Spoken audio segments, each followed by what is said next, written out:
Okay. Well, there you Fucking go. Chaucer. Yeah, I don't know anything about Chaucer. So. He was great in A Knight's Tale. I'll give him that. He was very good in A Knight's Tale. Yeah. Was he Paul Bettany? He was Paul Bettany, baby. Yeah. Nice. Always a good way to be. What a great movie. Oh, such a great movie. It is a great movie. I haven't. Let's just watch A Knight's Tale. I haven't watched it since 2008. It makes me too sad. Yeah. It's very upsetting, especially when he sees his dad again. Oh. Ooh. Yeah. The blind fisherman. Wait, Nicole, what does that mean? What were you planning? So a certain object came in the mail today, and I was going to just put it on my hand and see if you noticed. No, I don't want to see it until it's time to see it. Which is why Mike is right. Which is why he wouldn't let me do it. Oh. Good. He is right. Because then, like, I only have so many, oh my God, reactions in me. And if you waste them, She's used up like 3 out of her 5. Nicole is always sending me messages like, hey, Kelly, I have big news. And I'm like, is it? And she's like, no, it's not. It's like I have a boring work thing that makes me happy. And she's like, this is not important to me. Yeah, not this really. is not important to me is It's a my lot nicer standard than reaction when my friends tell me about their lives. She's like, unless it's shiny, I don't care. Oh my gosh. Tori, what political satire will you be smacking us with today? Be Mike Pence this time. Yeah, is Bavian gonna be like Mike Pence or Mitch McConnell. Oh God. Please don't. Turtle. She's too pretty to pull that off. Yeah. And she's too pretty for Trump too. Yeah, she's Fair. come on now. I gotta say it was a good Trump impression. It was great. I can't do an impression to save my life, so I was so impressed. I was mesmerized by your hair. I'm like, how did she do that? Yeah. You put your hair in a ponytail and then You've already done steps that I can't do, but that's cool. like a damn it, It didn't Scott. work. Why? I think my hair's too Okay, curly. step 1. Oh. I mean, I really You're not trying hard enough, Scott. just taking an orange. I so need I that was on a still mug. being a puppet, but It was very Muppety. It was very like a beaker with sass. Beaker. oh yeah, his Yeah. resting face is Me. I'm a Muppet. that's Okay. totally- So now that we've had our Muppet impression, That's when you get. That's what we get. Sorry for anyone who just decided to be a Muppet for this play. Damn it, there goes that. Yeah, I say Kelly's that gonna as if mute I ya. don't make Scott do his Muppet impressions on cue all the time. I've made him do it for like 3 different people. I'm just like, he does Muppet impressions. Listen. He does Muppets. Yeah. Okay. He once did them during an interview and I like made a clip of it, but then realized that Facebook wouldn't let me post it. So I just have a clip that I've never used of just Scott's Muppet impressions. Mm-hmm. Just ready to fire at any time. Yep. Do we That's gotta have get out in the world. do we have everybody? Is everybody how many people do we have? 14, including myself. And we are looking for 18. But we have 3 couples. Yeah. So I think we're still missing people. Oh, well, whatever. I'm going to do roll call until we figure out who we're missing, and then we'll go from there. Okay, so you all know the drill. When I say your name, please both wave and say hello so that we know that your mic and your camera are working. So playing the first queen, second countryman, third knight, we have Olivia, Klaus, and McCarger. Oh. The second queen, third countryman, and first knight is Elizabeth Ramirez. Hey. Third queen, first countryman, and second knight is Gabby Grice. Hey. Boy, fourth countryman, and gentleman is Melissa Wright. Hello. Totally counts. Prologue, epilogue, herald, messenger, and servant, Miriam Bachman. Hello. Taberer, second friend, and doctor is Elizabeth Morris. Hello. Woman, first friend, and Bavian is Tori Urquhart. Well, Valerius, Nell, and brother, Mark Crater. Hey. Schoolmaster, Samantha Baum. And this is our missing person. Okay, Samantha Baum, remember that. The next one is also missing, I believe, because Hippolyta is Laura Hubbard. No, Laura Hubbard. Okay, someone yell at Laura Hubbard for me. Okay. The wooer is Scott Garland. Hey, really upset that there's no Laura Hubbard. The jailer is Christopher Prentice. I believe it's pronounced Gowler. It's actually in my text. It's literally written like with a J. No, I know. I Like saw it. a North American person. He's a jowler. He has many jowls. Okay. Nick and Nora, how am I pronouncing your character's name? Pertheus? Perithus? Perithus? I thought it was Pertheus. Pertheus. Let me double check. Only we this. had a resource. It's on the list. Okay, Chris, what's Quiet, the answer? Chris. We're talking about a resource. Yeah, crap. I gotta find it. Oh, it is Pertheus. Pardon. No, Pirithus. Pirithus. Okay, Pirithus it is. I Yeah. know how to pronounce the name daughter, though. That's Jen Jawashinsky. Oh, wow. Amelia is Nicole Falgo. Hello. Palamon is Loren Hereda. Our site is Anne Van Leeuwen. I did that in your ear. It hurt. Okay. Theseus is Fabiana Cabral. Hello.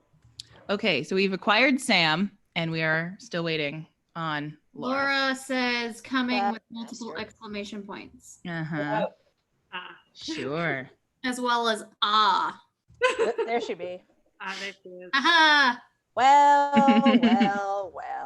I have Look who found her. decided to show up. Oh, it's. There she is.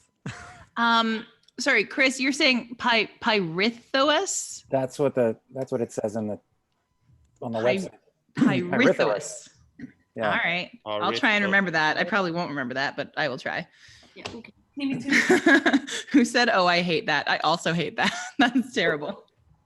We'll say whatever we want to say, frankly. It's just how it's gonna go down.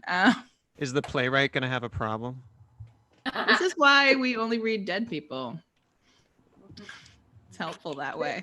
They can't come after us. They can't send us cease and desist letters like Yeah, Becky but used to do. But when they do come after you, it's 10 times worse. That's true. Okay. Everybody ready to go? All the people who were late all settled in and everything? Okay. Oh, wow. I'm just Laura kidding. Hubbard's name is perfectly labeled, I want to point out. Because you should be. Oh, she wrote ashamed. That's fine. Oh, Where's shameful Sam? Hippolyta. Sam, you got to change your name, sweetie. She was just here. Yeah, I'm working on it. Okay. All right. Let everyone else has changed their name, right? Cool. All right. Let's go. Two Noble Kinsmen, William Shakespeare. Flourish. Enter prologue. Two plays and maidenheads are near akin. Much followed both, for both much money given, if they stand sound and well. And a good play, whose modest scenes blush on his marriage day and shake to lose his honor, is like her that after holy tie and first night's stir, yet still is modesty and still retains more of the maid to sight than husband's pains. We pray our play may be so, for I am sure it has a noble breeder, and a pure, a learned, and a poet never went more famous yet twixt Poe and Silver Trent. Chaucer, of all admired the story gives, there constant to eternity it lives. If we let fall the nobleness of this, and the first sound this child hear be a hiss, how will it shake the bones of that good man, and make him cry from underground? Oh, fan from me the witless chaff of such a writer that blasts my bays, and my famed works make lighter than Robin Hood. This is the fear we bring, for to say truth, it were an endless thing, and too ambitious to aspire to him, weak as we are, and almost breathless, swim in this deep water. Do you but hold out your helping hands, and we shall tack about, and something do to save us. You shall hear scenes, though below his art may yet appear worth 2 hours' travel. To his bones sweet sleep, content to you. If this play do not keep a little dull time from us, we perceive our losses fall so thick, we must needs leave. Flourish, he exits. Act 1, Scene 1, music. Enter Hymen with a torch burning, a boy in a white robe before, singing and strewing flowers. After Hymen, a nymph encompassed in her tresses, bearing a wheaten garland. Then Theseus between two other nymphs, with wheaten chaplets on their heads. Then Hippolyta, the bride, led by Pirithous, and another holding a garland over her head, her tresses likewise hanging. After her, Amelia, holding up her train. Then Artesius and attendants. The song sung by the boy. Hate you. Roses, their sharp spines being gone, not royal in their smells alone, but in their hue. Maiden pinks of odor faint, daisies smell less, yet most quaint. And sweet time true. Primrose, firstborn child of air, merry springtime's harbinger, with her bells dim, oxlips in their cradles growing, marigolds on deathbeds blowing, lark's heels trim. All dear nature's children sweet lie for bride and bridegroom's feet, strew flowers. Blessing their scents, not an angel of the air, bird melodious or bird fair is absent hence. The crow, the slanderous cuckoo, nor the boding raven, nor chohor, nor chattering pie, may on our bride house perch or sing, or with them any discord bring, but from it fly.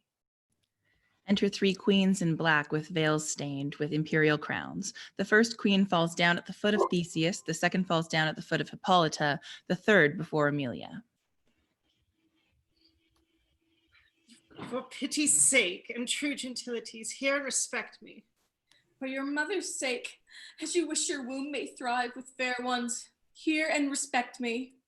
Now for the love of him whom Jove hath marked the honor of your bed, and for the sake of clear virginity, be advocate for us in our distresses. This good deed shall raise you out of the book of trespasses, all you are set down there. Sad lady, rise. Stand up. No knees to me.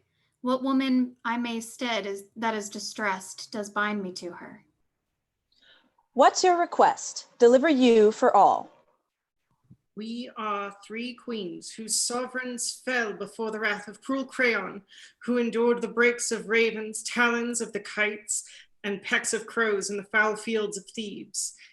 He will not suffer us to burn their bones, to earn their ashes, nor take the offense of moral loathsomeness from the blessed eye of holy Phoebus, but infects the winds with stench of our slain lords. Oh, pity, Duke! Thou purger of the earth, draw thy feared sword that does good turns to the world. Give us the bones of our dead kings, that we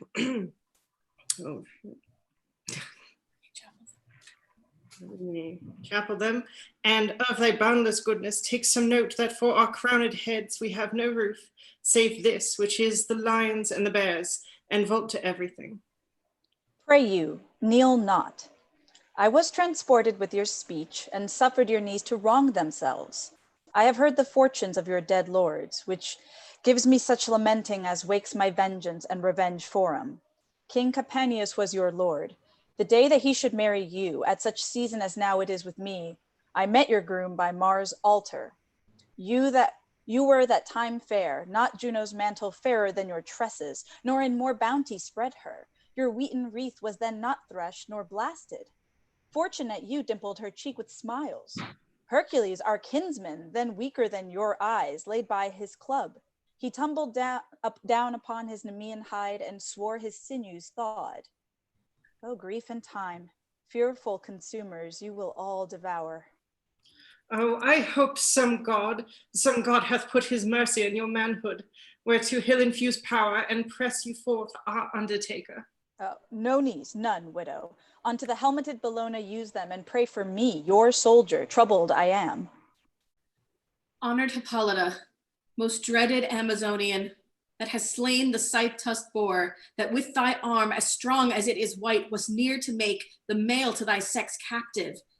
But that this thy lord, born to uphold creation in that honor, first nature styled in it, shrunk thee into the bound thou wast overflowing, that once subduing thy force and thy affection, soldieress, that equally canst poise sternness with pity, whom now I know hath much more power on him than ever he had on thee, who owest his strength and his love too, who is a servant for the tenor of thy speech.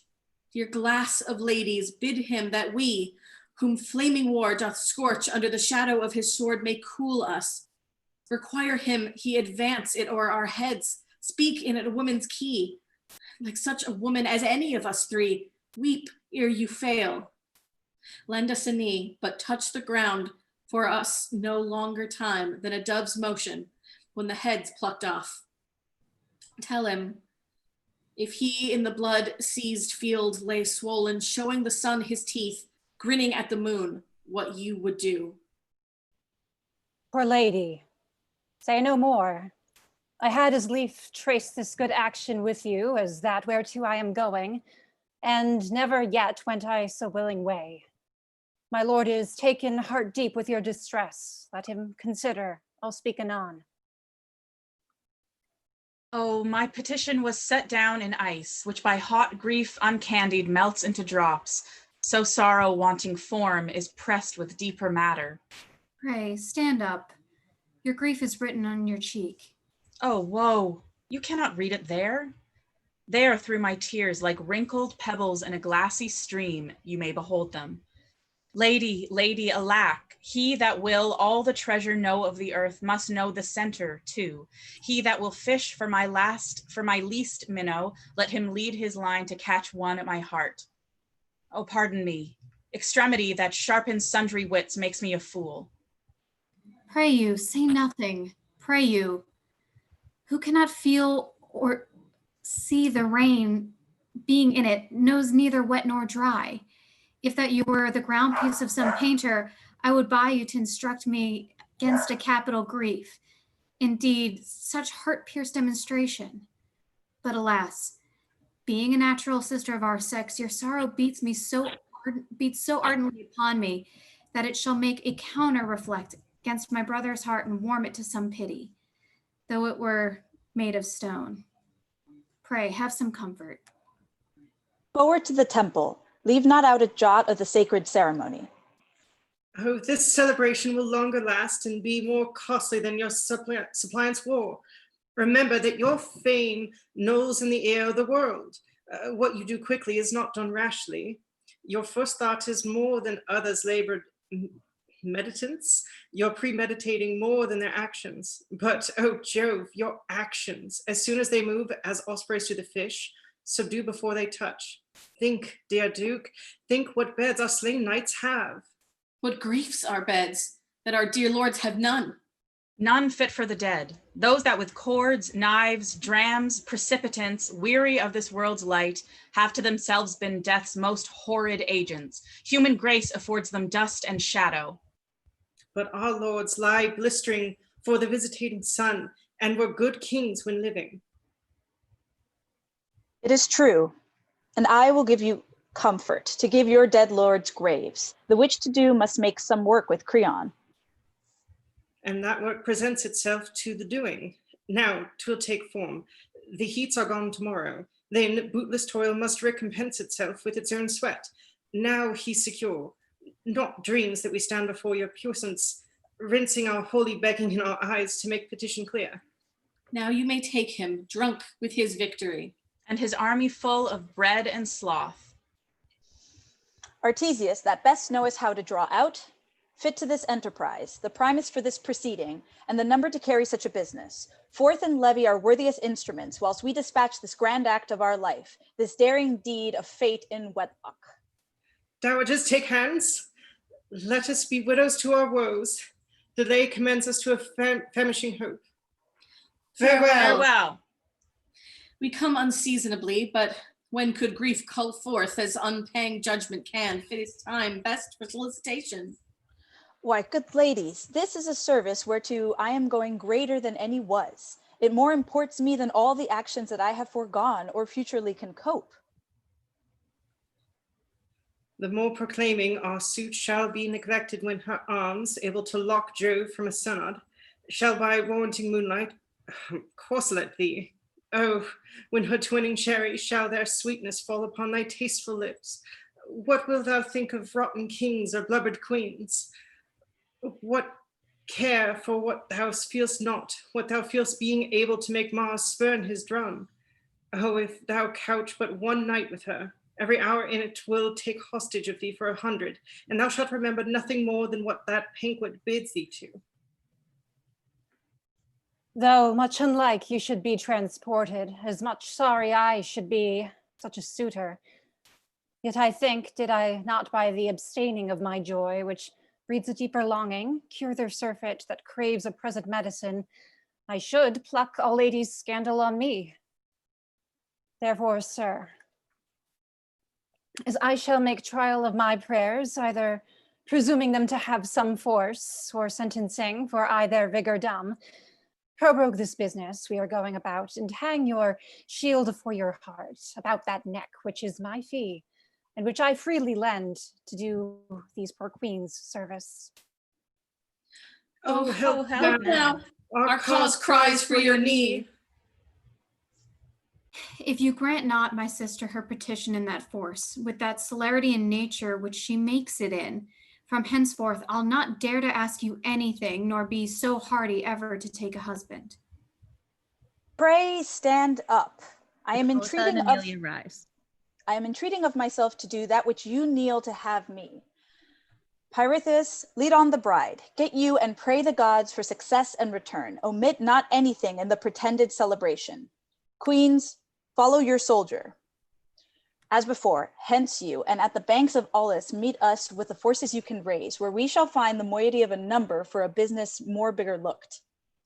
Since that our theme is haste, I stamp this kiss upon thy current lip. Sweet, keep it as my token. Set you forward, for I will see you gone. Farewell, my bounteous sister.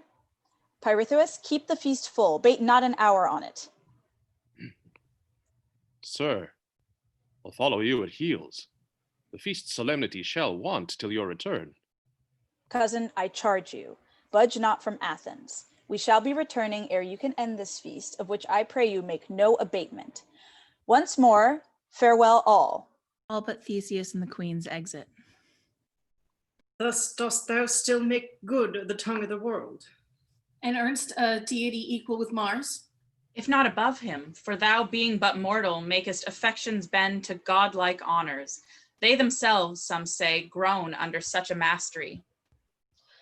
As we are men, thus should we do. Being sensually subdued, we lose our human title. Good cheer, ladies. Now turn we towards your comforts. Flourish, they exit. Scene 2, enter Palamon and Arcite.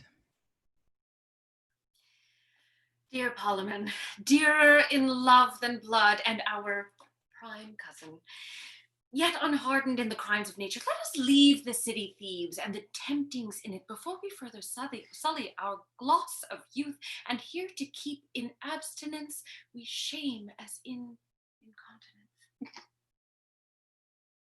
For not to swim in the aid of the current were almost to sink, at least to frustrate striving, and to follow the common stream, 'twould bring us to an eddy where we should turn or drown, if labor through our gain but life and weakness. Your advice is cried up with example. What strange ruins since we first went to school may we perceive walking in Thebes?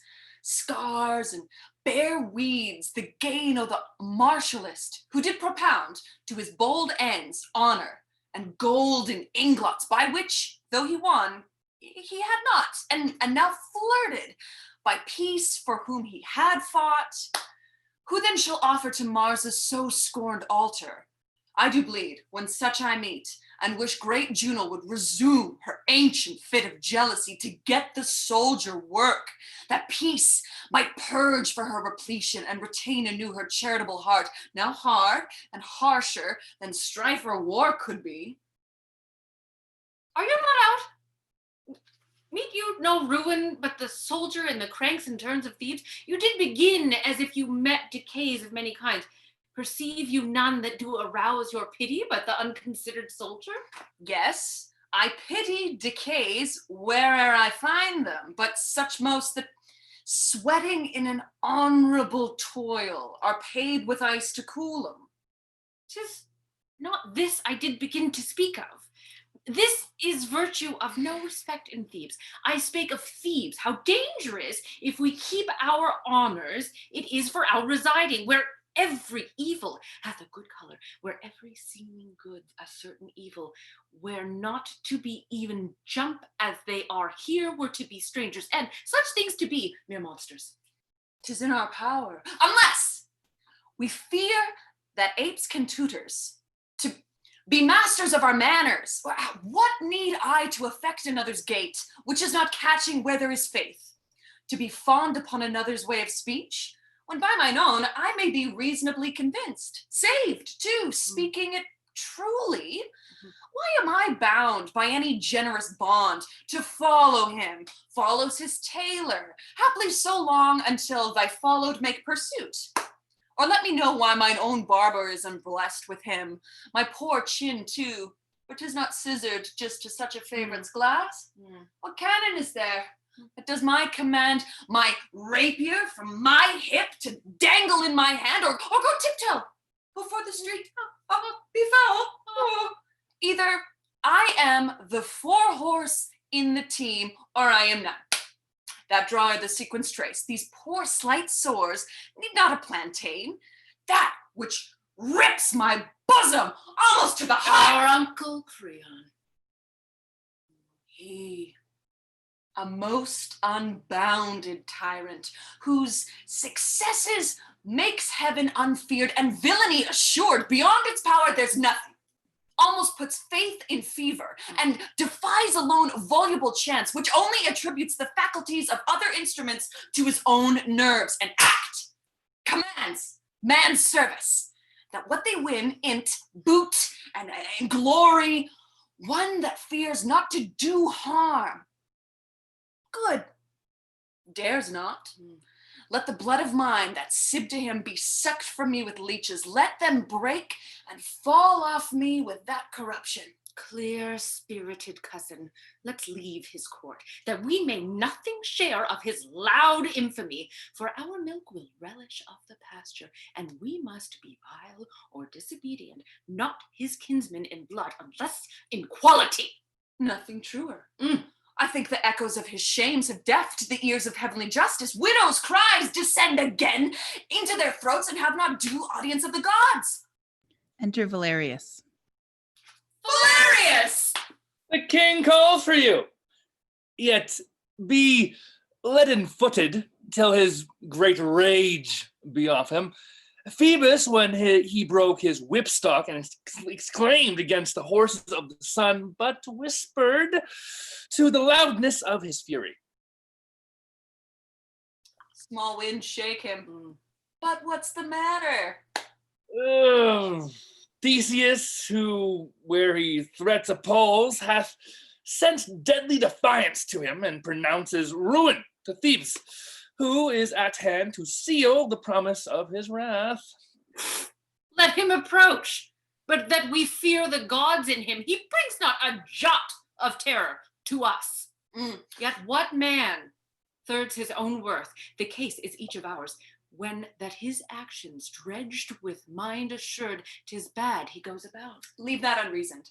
Our services stand now for Thebes, not Creon. Yet to be neutral to him were a dishonor, rebellious to oppose. Therefore we must, with him, stand to the mercy of our fate, who hath bounded our last minute. So we must. Is it said the war's afoot, or it shall be on fail of some condition? 'Tis in motion. The intelligence of state came in the instant with the defier.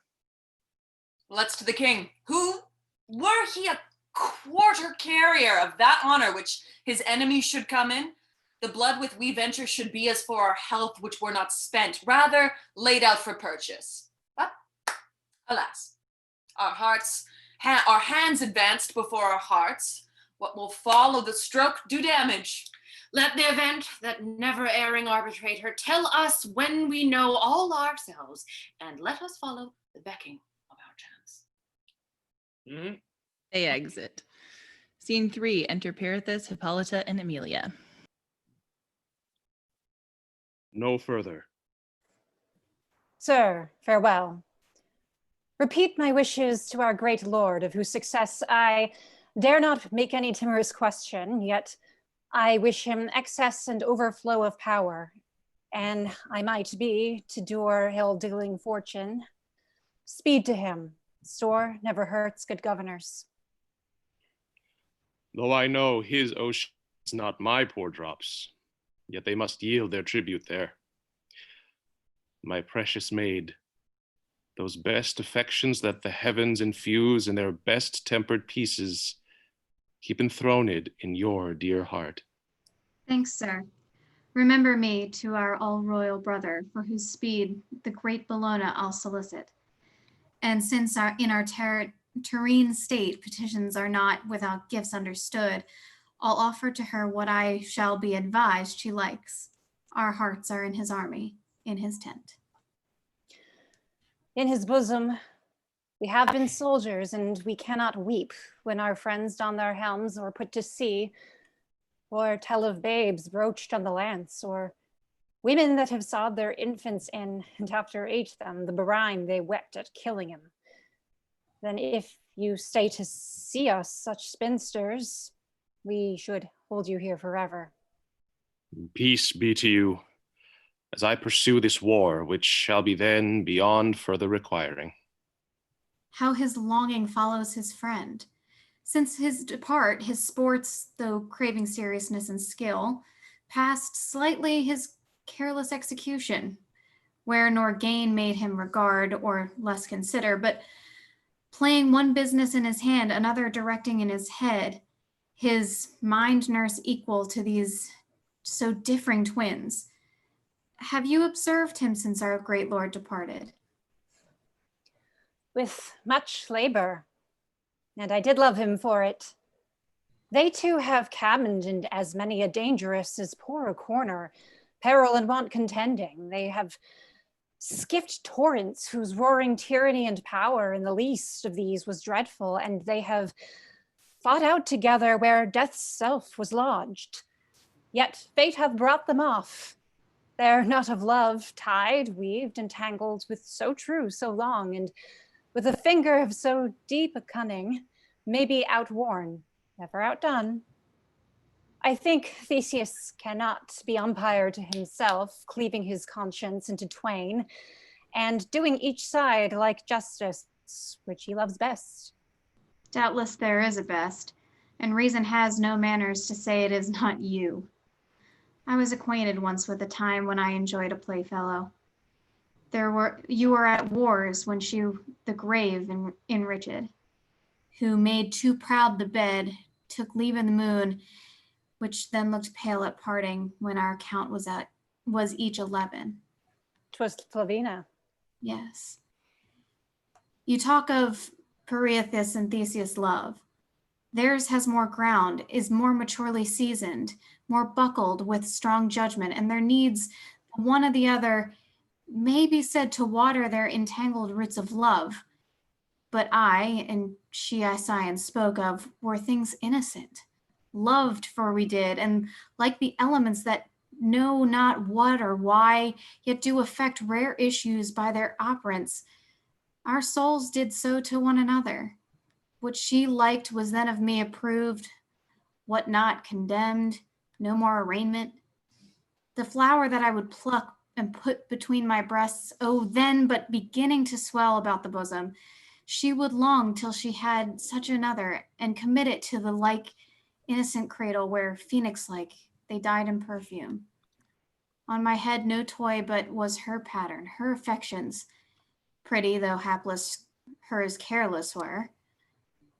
I followed for my most serious decking. Had mine ear stolen some new air, or at adventure hummed one from musical coinage, why it was a note whereon her spirits would sojourn, rather dwell on, and sing it in her slumbers. This rehearsal, which fury innocent wots well come in like old importunment's bastard. This end that the true love tween maid and maid may be more than in sex individual. You're out of breath. And this high-speeded pace is but to say that you shall never, like the maid Flavina, love any that's called man. I'm sure I shall not. Now, slack, weak sister, I must no more believe thee in this point, though in it though I know thou dost believe thyself, then I will trust a sickly appetite that loathes even as it longs. But sure, my sister, if I were ripe for your persuasion, you have said enough to shake me from from the arm of the all-noble Theseus, for whose fortunes I will now in and kneel with great assurance that we, more than Pirithous, possess the high throne in his heart. I am not against your faith, yet I continue mine. They exit. Scene 4, cornets, a battle struck within, then a retreat. Flourish, then enter through one door Theseus, victor, accompanied by lords and sailors. Soldiers, entering through another door, but the three queens meet him and fall on their faces before him. Thee no star be dark. Both heaven and earth friend thee forever. All the good that may be wished upon thy head, I cry amen to it.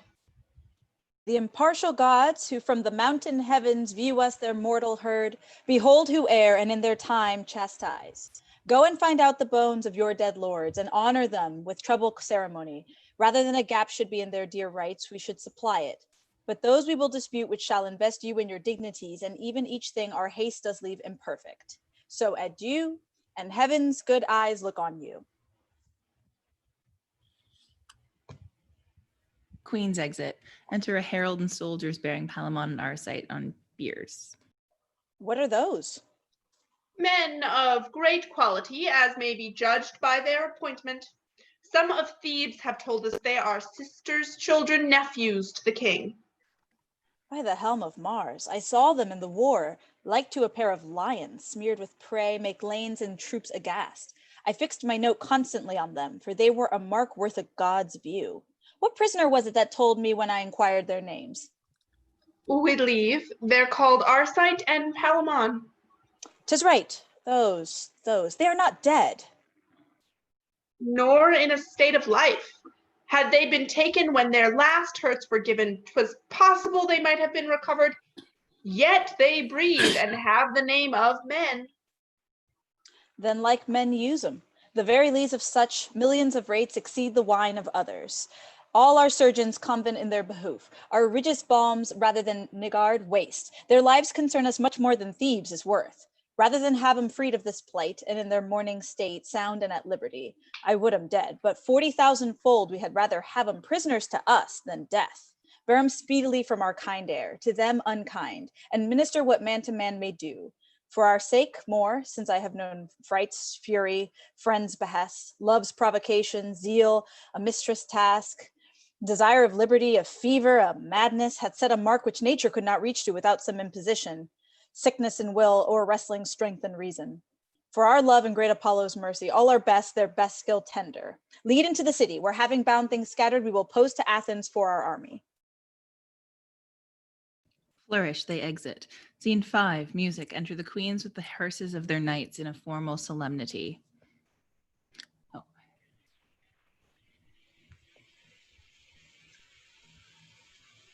I think that's the dirge song.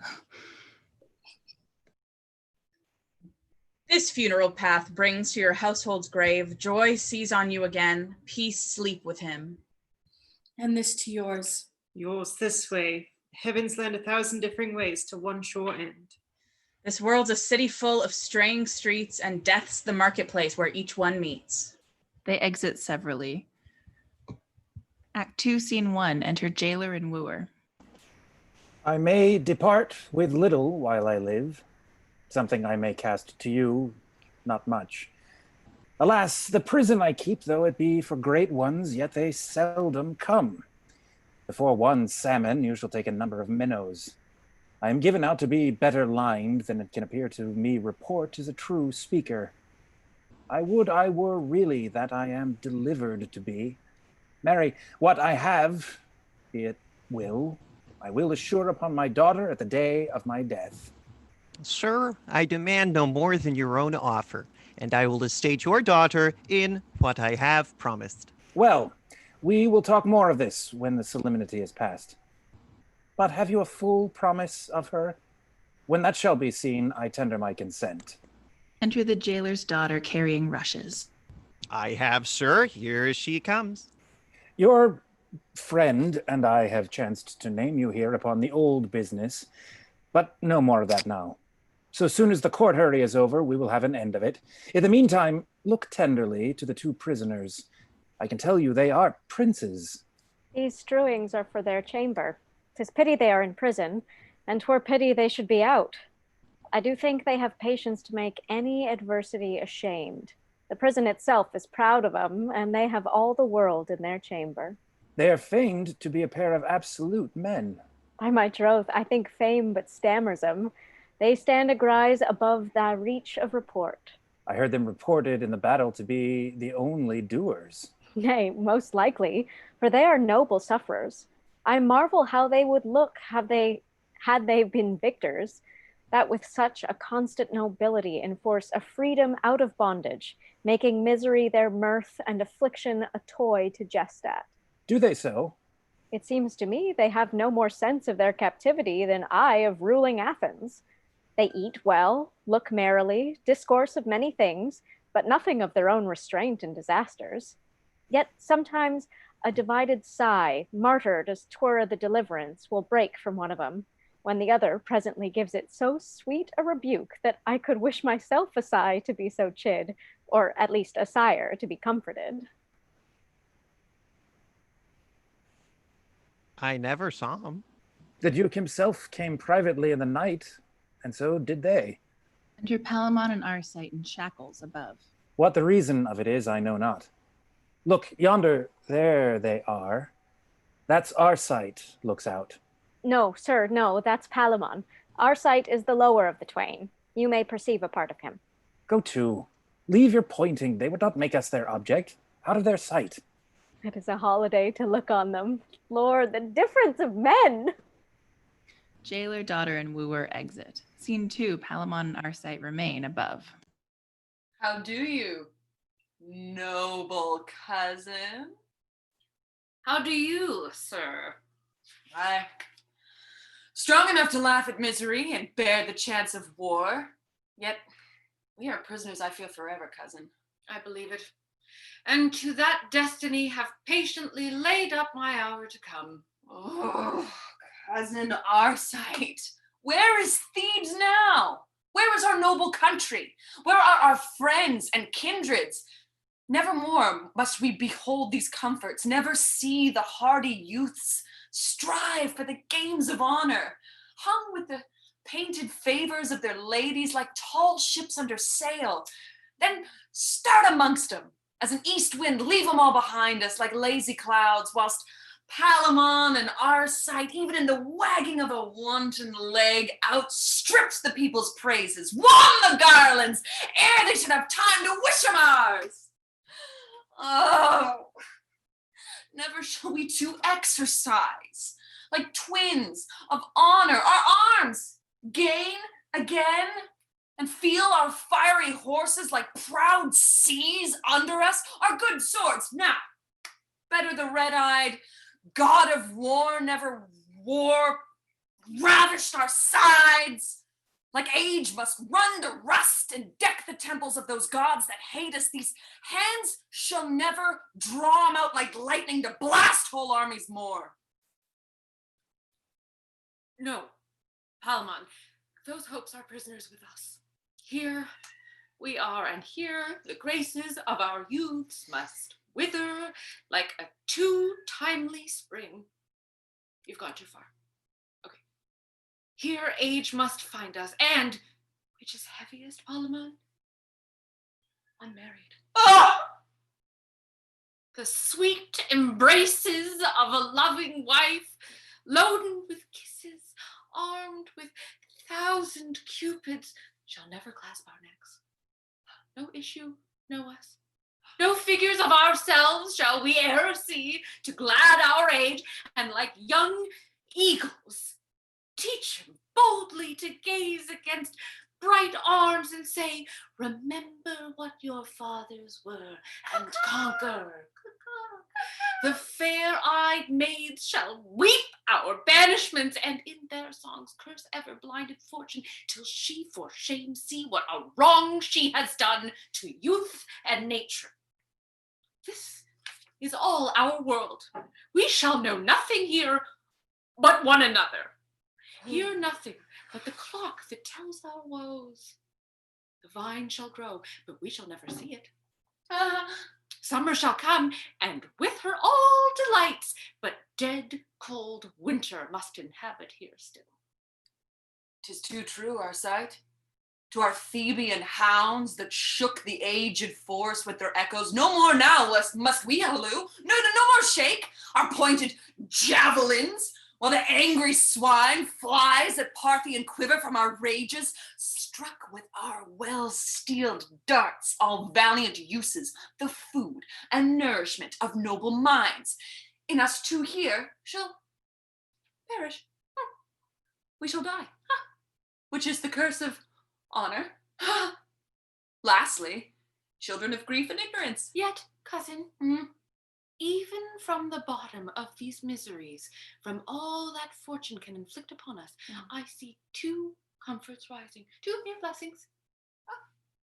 If the gods please, to hold here a brave patience and the enjoying of our griefs together. Whilst Palamon is with me, let me perish if I think this our prison. Oh, certainly.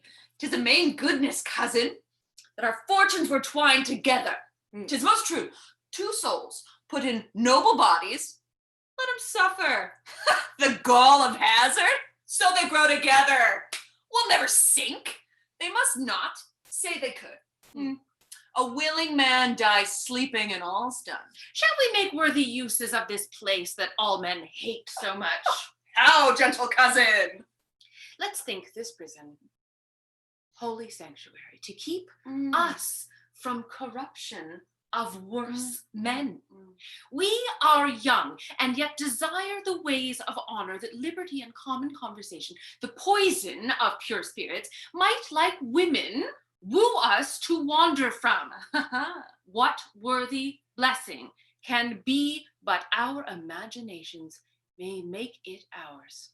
And here, being thus together, we are an endless mind to one another. We are one another's wife, ever begetting new births of love. We are father, friends, acquaintance. We are in one another families.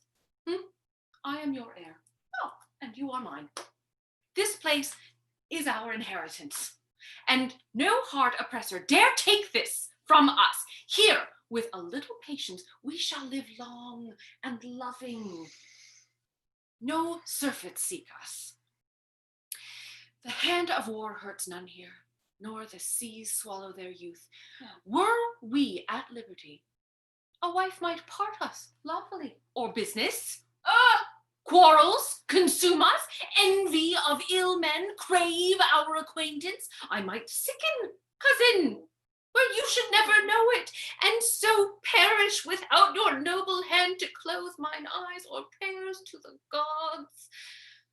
1,000 chances, were we from hence, would sever us. You have made me. I thank you, cousin Arcite. Almost wanton with my captivity.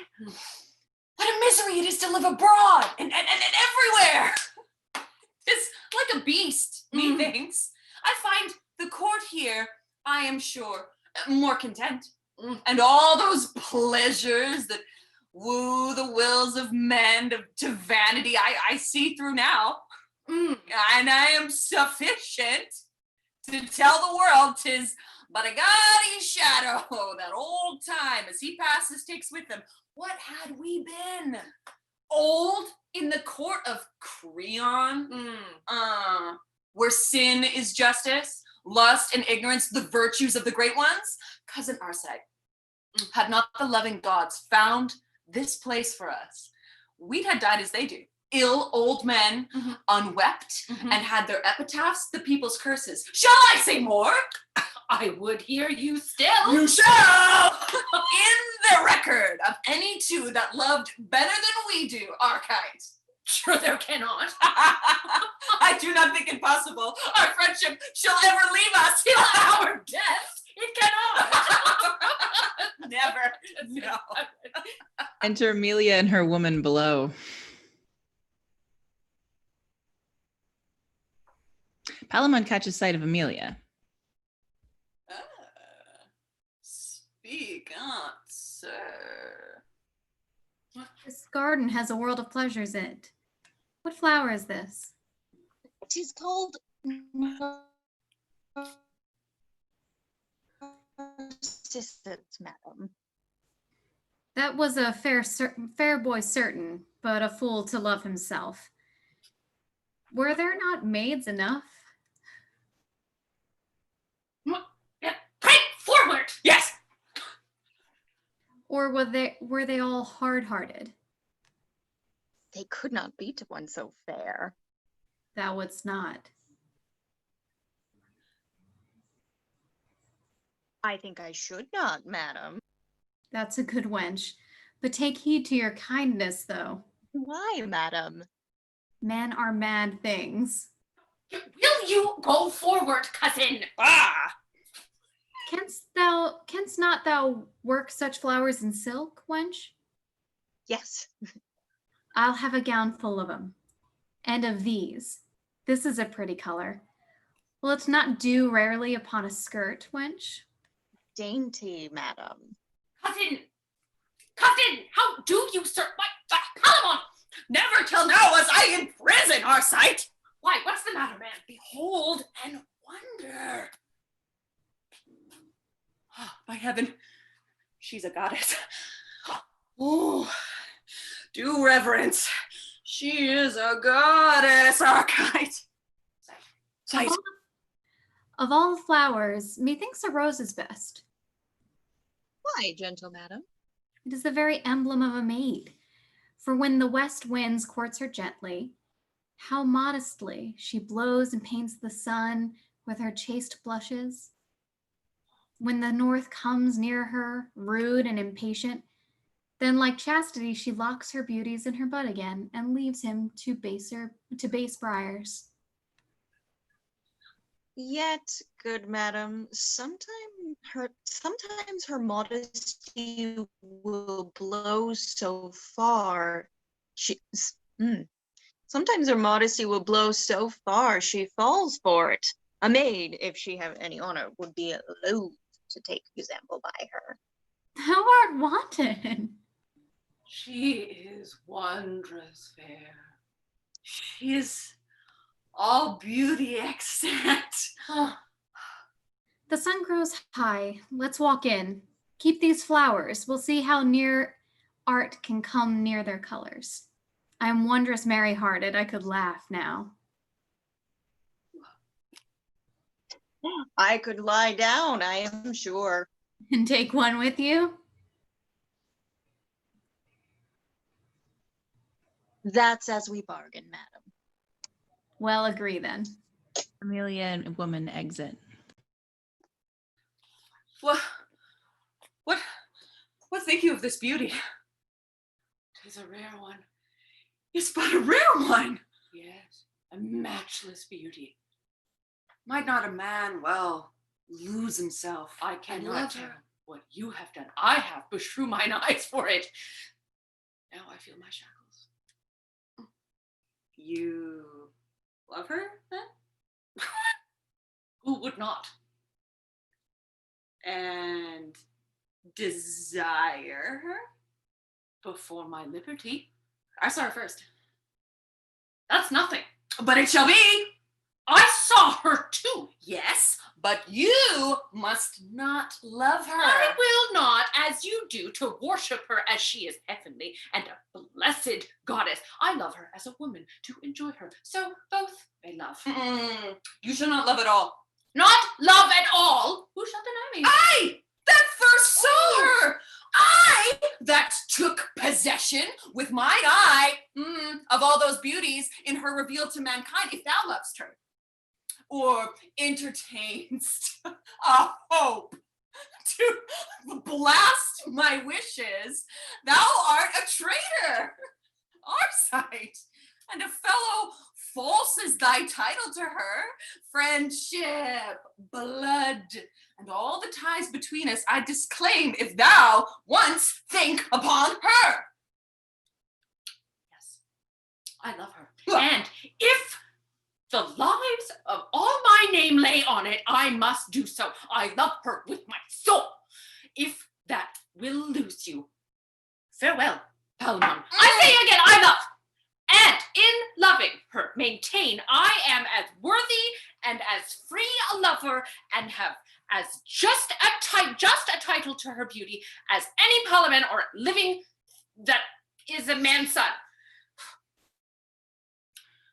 Have I called thee friend? Yes, and have found me so. Why are you moved thus? Let me deal coldly with you. Am I not part of your blood, part of your soul? You have told me that I was Palamon and you were Arcite. Yes. Am I not liable to those affections, those joys, griefs, angers, fears my friend shall suffer?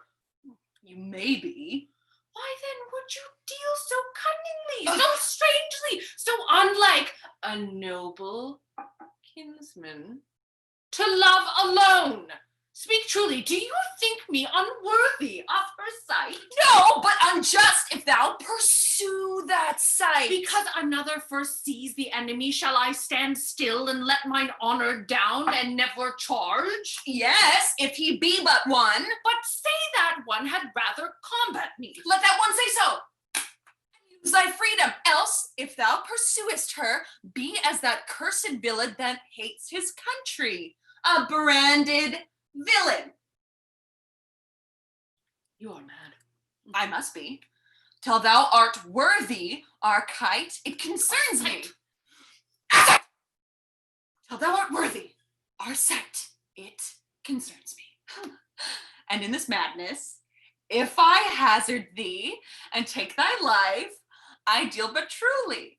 Fie, sir, you play the child extremely. I will love her. I must. I ought to do so. And I dare all this justly. Oh, that? Now. That. Now. Thy false self and thy friend had but this fortune to be 1 hour at liberty and grasp our good sword in our hands, I would quickly teach thee what 'twere to filch affection from another.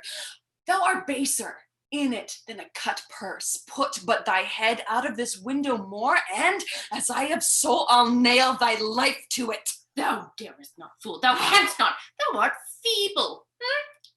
Put my head out. I'll throw my body out and leap the garden when I see her next, and pitch between her arms to anger thee.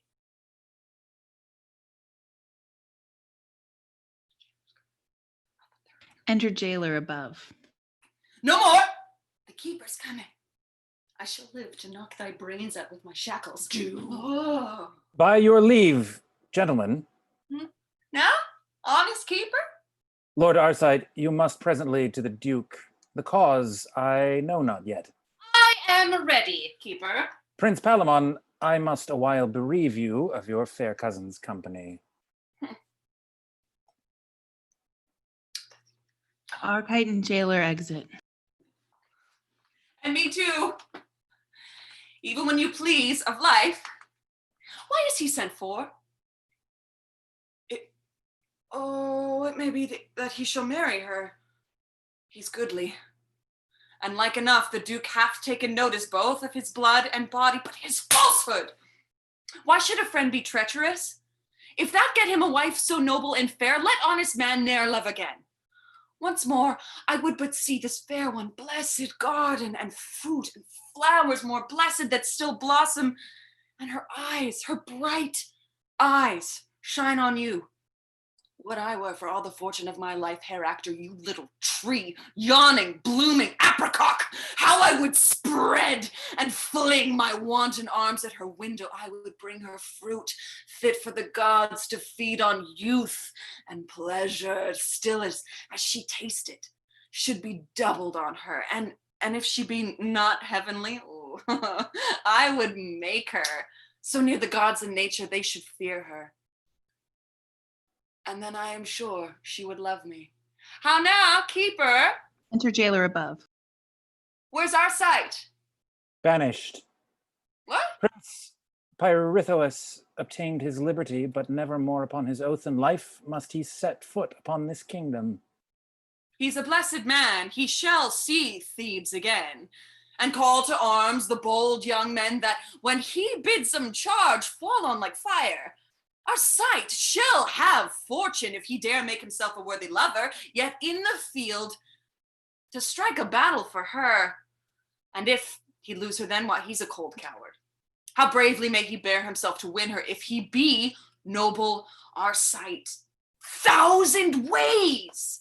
Were I at liberty, I would do things of such a virtuous greatness that this lady, this blushing virgin, should take manhood to her and seek to ravish me. My lord, for you I have this charge to discharge my life? No, but from this place to remove your lordship. The windows are too open. Devils take 'em, that are so envious to me. Prithee, kill me. And hang for it afterward. By this good light, had I a sword, I would kill thee. Why, my lord? Thou bring such pelting, scurvy news continuously. Thou art not worthy of life. I will not go. Indeed you must, my lord. May I see the garden? No. Then I am resolved I will not go. I must constrain you then, and for you are dangerous, I'll clap more irons on you. Do, good keeper. I'll shake 'em so. You shall not sleep. I'll make you a new Morris. Must I go? There is no remedy. Farewell, kind window. May rude wind never hurt thee.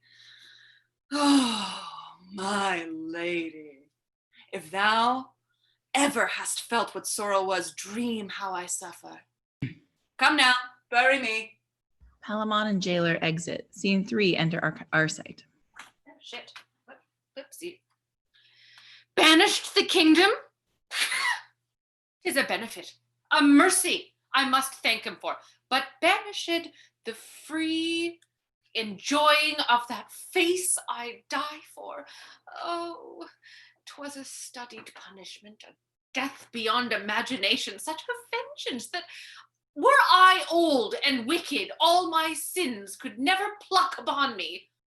Palamon, thou hast the start now. Thou shalt stay and see her bright eyes break each morning against the window and let in life into thee. Thou shalt feed upon the sweetness of a noble beauty that nature ne'er exceeded of, nor ne'er shall.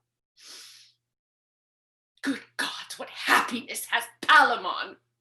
20 to 1 he'll come to speak to her, and if she be as gentle as she's fair, I know she's his. He has a tongue will tame tempests and make the wild rocks wanton. Come what can come, the worst is death. I will not leave the kingdom. I know mine own is but a heap of ruins, and no redress there. If I go, he has her. I am resolved another shape shall make me or end my fortunes. Either way, I am happy. I'll see her and be near her or no more. Enter 4 country people and one with a garland before them. Our site steps aside. My masters, I'll be there. That's certain. And I'll be there. And I. Why then have with you, boys? 'Tis but a chiding. Let the plow play today. I'll tickle it out of the jade's tails tomorrow. I am sure to have my wife as jealous as a turkey, but that's all one. I'll go through. Let her mumble. Clapperboard tomorrow night and stow her, and all's made up again. Aye, but do put a fescue in her fist, and you shall see her take a new lesson out and be a good wench. Do we all hold against the Mang? Hold? What should ail us? This will be there. And Senwa, and Rikus, and 3 better lads near danced under a green tree. And you know what, wenches? But will the dainty Domine, the schoolmaster, keep touch, do you think? For he does all, you know. He'll eat a Hornbrook ere he fail. Go to, the matter's too far driven between him and the tanner's daughter to let slip now. And she must see the Duke, and she must dance too. Shall we be lusty? All the boys in Athens blow wind i' the breechons. And here I'll be, and there I'll be for our town, and here again, and there again. Boys, hey, for the weavers. This must be done in the woods. Oh, pardon me. By any means, our thing of learning says so, where he himself will edify the Duke most parlously in our behalfs. He's excellent in the woods. Bring him to the plans. His learning makes no cry. We'll see the sports, then every man to tackle. And sweet companions, let's rehearse by any means before the ladies see us, and do sweetly, and God knows what may come on't. Content. The sports once ended will perform. Away, boys, and hold. Our sight comes forward. By your leaves, honest friends, pray you, whither go you? Whither? Why, what a question's that? Yes, 'tis a question to me that I know not. To the games, friends. Where were you bred? You know it not? Not far, sir. And there such games today? Yes, Mary, are there, and such as you never saw. The Duke himself will be in person there. What pastimes are they? Wrestling and running. Oh, 'tis a pretty fellow. Wilt thou not go along? Not yet, sir. Well, sir, take your own time. Come, boys. My mind misgives me. This fellow has a vengeance trick of the hip. Mark how his body's made for it. I'll be hanged, though, if he dare venture. Hang him, plum porridge. He wrestled, he roast eggs. Come, let's be gone, lads. Before exit. This is an offered opportunity I durst not wish for. Well, I could have wrestled, the best men call it excellent, and run swifter than wind upon a field of corn, curling the wealthy ears never flew. I'll venture, and in some poor disguise be there. Who knows whether my brows may not be girt with garlands, and happiness prefer me to a place where I may ever dwell in sight of her. Our sight exits. Scene 4, enter jailer's daughter alone. Why should I love this gentleman? 'Tis odds he never will affect me. I am base, my father the mean keeper of his prison, and he a prince. To marry him is hopeless, to be his whore is witless. Outpont. What pushes are we wenches driven to when 15 once has found us?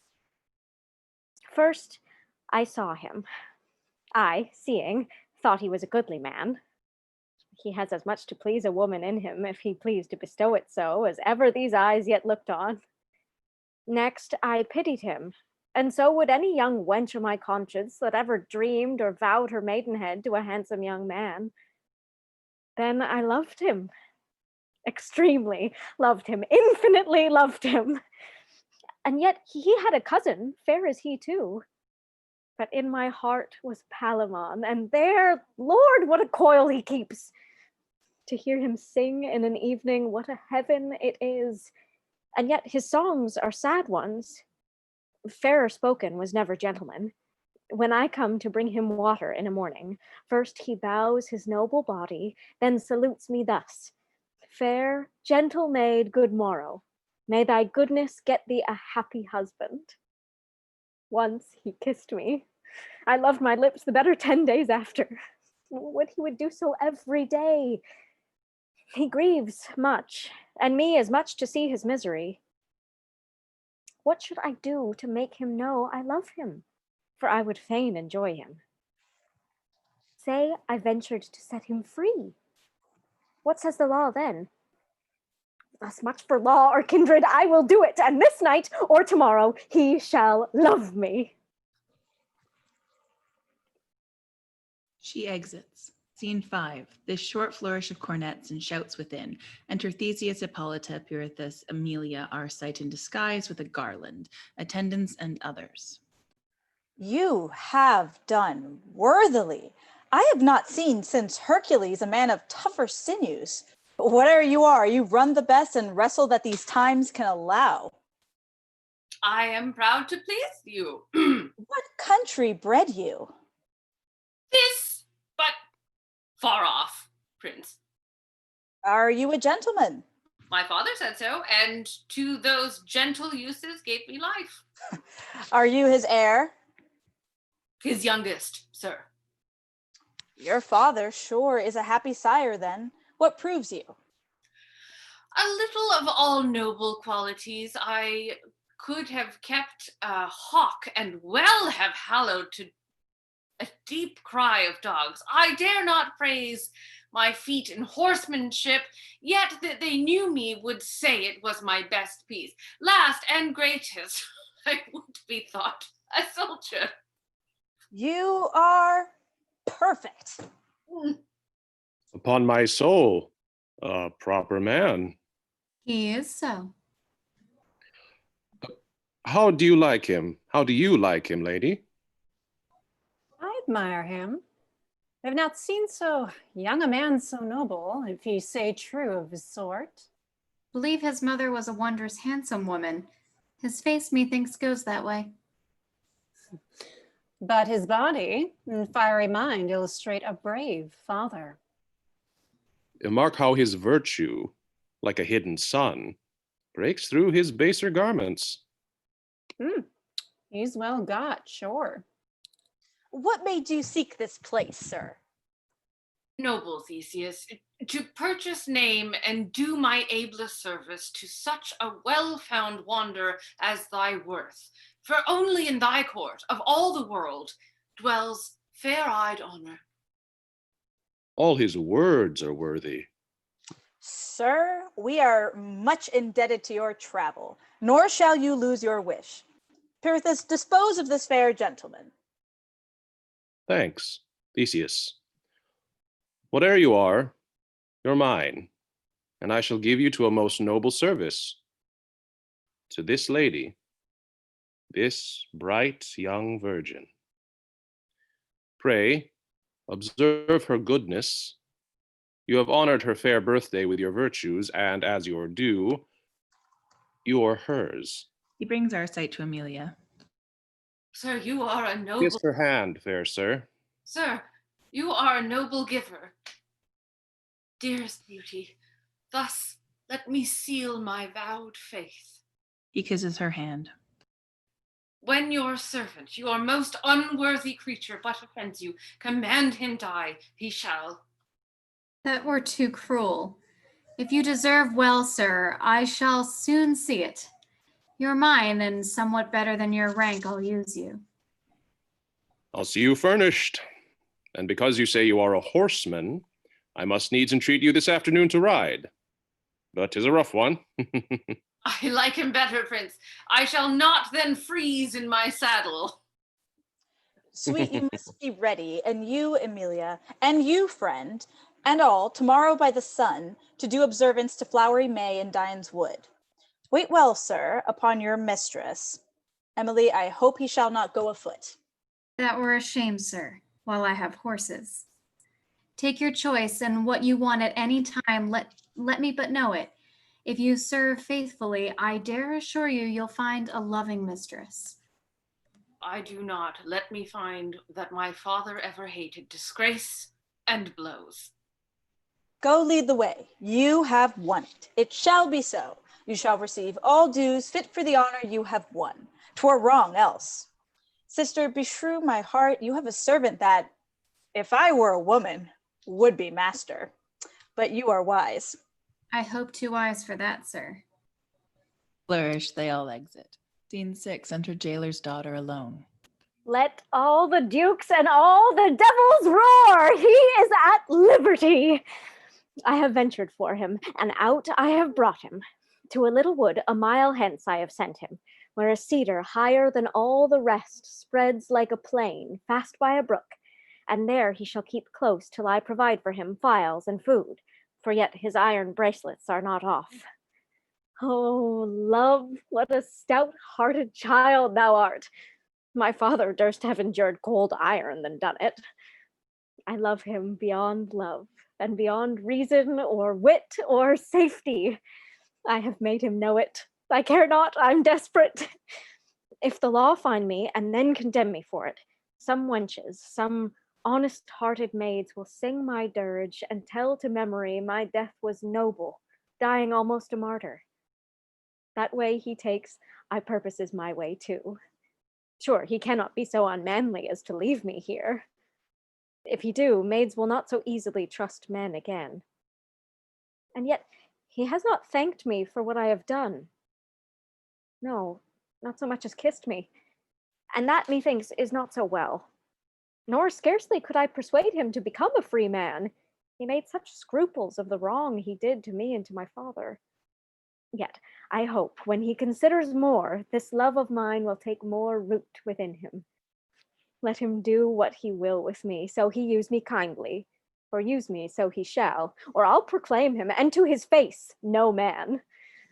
I'll presently provide him necessaries, and pack my clothes up, and where there is a path of ground, I'll venture, so he be with me. By him like a shadow I'll ever dwell.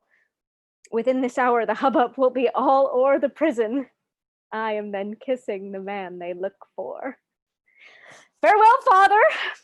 Get many more such prisoners and such daughters, and shortly you may keep yourself. Now, to him. She exits. Act 3, Scene 1, cornets in sundry places, noise and howling of people as people a maying. Enter Arcite alone. The Duke has lost Hippolyta. Each took a several laund. This is a solemn rite they owed bloomed May, and the Athenians pay it to the heart of ceremony. Oh, Queen Emilia, fresher than May, sweeter than her gold buttons on the boughs, or all the enamelled necks of the mead or garden. Yea, we challenge too the bank of any nymph that makes the stream seem flowers. Thou, oh, jewel of the wood, of the world, hast likewise blessed a pace with thy sole presence. In thy rumination that I, poor man, might eftsoons come between and chop on some cold thought. Thrice blessed chance to drop on such a mistress, expectation most guiltless on it. Tell me, oh Lady Fortune, next after Emily my sovereign, how far I may be proud. She takes strong note of me, hath made me near her, and this beauteous morn, the primmest of all the year, presents me with a brace of horses. 2 such steeds might well be by a pair of kings backed in a field that their crowns titles tried. Alas, alas, poor cousin Palamon, poor prisoner. Thou so little dreamst upon my fortunes that thou thinkst thyself the happier thing to be so near Emilia. Me thou deemst at Thebes, and therein wretched, although free. But if thou knewest my mistress breathed on me, and that I eared her language, lived in her eye. Oh, cuz, what passion would enclose thee? Enter Palamon as out of a bush with his shackles. He bends his fist at Arcite. Traitor, Kinsman! Thou shouldst perceive my passion if these signs of imprisonment were off me, and this hand, but owner of a sword. By all oaths in one, I and the justice of my love would make thee a confessed traitor. O thou perfidious, that ever gently looked, the void of honor that e'er bore gentle token, falsest cousin, ever blood made kin, callest thou her thine? I'll prove it in my shackles with these hands, void of appointment, that thou liest, and thou art a very thief in love, a chaffy lord, nor worth the name of villain. Had I a sword? Are these house clogs away? Dear cousin Palamon, Oh, cousinor Arcite, give me language, such as thou hast showed me feet. not finding in the circuit of my breast any gross stuff to form me like your blazon holds me to this gentleness of answer. 'Tis your passion that thus mistakes the which to you being enemy cannot to me be kind. Honor and honesty I cherish and depend on. Howsoe'er you skip them in me, and with them, fair coz, I'll maintain my proceedings. Pray be pleased to show in generous terms your griefs, since that your questions with your equal, who professes to clear his own way with the mind and sword of a true gentleman. That thou darest, Arcite! My cuz, you have been well advertised how much I dare. You've seen me use my sword against the advice of fear. Sure, of another you would not hear me doubted, but your silence should break out, though in the sanctuary. Sir, I have seen you move in such a place, which well might justify your manhood. You were called a good knight, and bold, but the whole week's not fair. If any day it may rain. The valiant temper, men lose what they incline to treachery. And then they fight like compelled bears. Would fly, were they not tied. Kinsman, you might as well speak this and act it in your glass as to his ear, which now disdains you. Come up to me! Quit me of these cold jibes. I wanted to be jibes. Quit me of these cold jeeves. Give me a sword, though it may be rusty, and the charity of one meal lend me. Come before me, then. Ooh, a good sword is in thy hand, and do but say that Emily is thine. I will forgive you the trespass thou hast done me. Yea, give me life, then if thou carry it, and brave souls in shades that have died manly, which will seek of me some good news of earth, they shall get none but this, that thou art brave and noble. Be content. Again betake you to your hawthorn house. With counsel of the night, I will be here with wholesome viands. It's neat. I know. These impediments will I file off. You shall have garments and perfumes to kill the smell of the prison. After, when you shall stretch yourself and say, but Arcite, I am in plight, there shall be at your choice both sword and armor. You heavens! Dares any so noble bear a guilty business? None but only Arcite, therefore none but Arcite. In this, kind is so bold, sweet Palamon. I do embrace you. And your offer. Yeah. For your offer do I only. So your person, without hypocrisy, I may not wish more than my sword's edge on it. Horns. Horns off, sounds cornet. You hear the horns! Enter your musset. Yeah. Enter your musset, lest this match betweens be crossed ere met. Give me your hand. Farewell. I'll bring you every needful thing. I pray you, take comfort and be strong. Pray hold your promise and do the deed with a bent brow. Most certain you love me not. Be rough with me and pour this oil out of your language. By this air I could for each word give a cuff, my stomach not reconciled by reason. Plainly spoken, yet pardon me hard language. When I spur my horse, I chide him not. Content and anger in me have but one face. Sir, they call the scattered to the banquet. You must guess. I have an office there. Sir, your attendance cannot please heaven, and I know your office unjustly is achieved. 'Tis a good title. I am persuaded this question, sick betweens by bleeding must be cured. I am a suitor.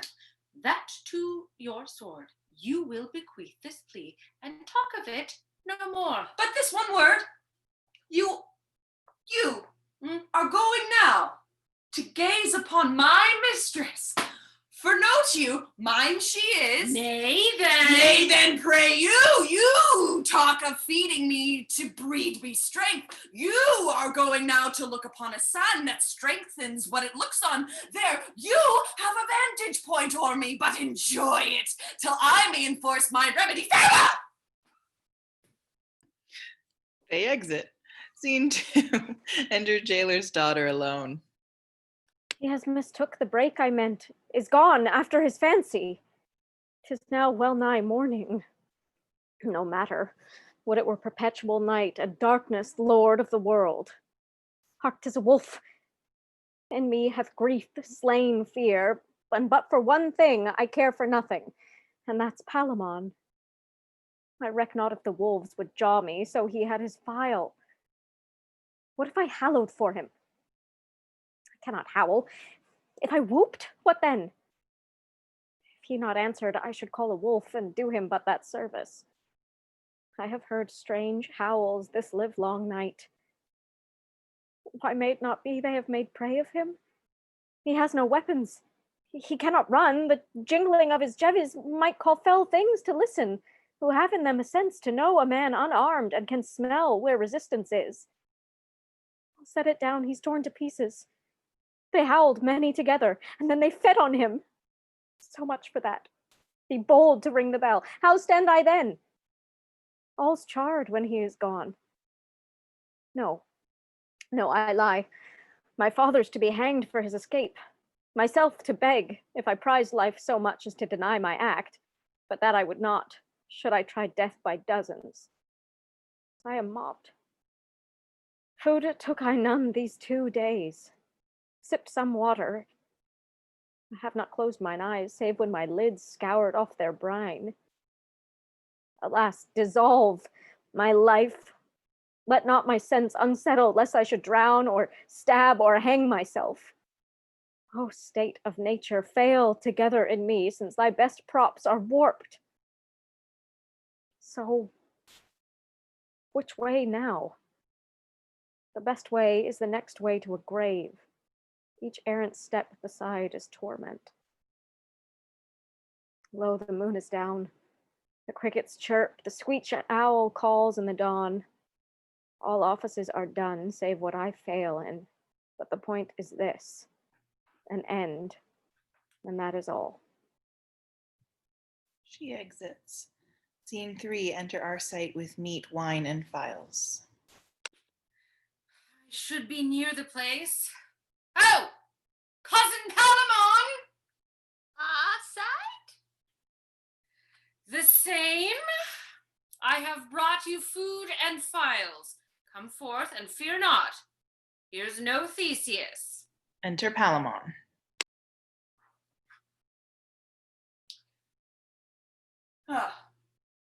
None, nor none so honest, our sight. That's no matter. We'll argue that hereafter. Come, take courage. You shall not die thus beastly. Here, sir, drink. I know you are faint. Then I'll talk with you further. Arcite, thou mightst now poison me. Right? But I must fear you first. Sit down and, good now, no more of these vain parleys. Let us not, having our ancient reputation with us, make talk for fools and cowards. To your health. Do. Pray sit down then, and let me entreat you, by all the honesty and honor in you, no mention of this woman. 'Twill disturb us. We shall have time enough. Well, sir, I'll pledge you. Drink a good hearty draught. It breeds good blood, man. Do not you feel it thaw you?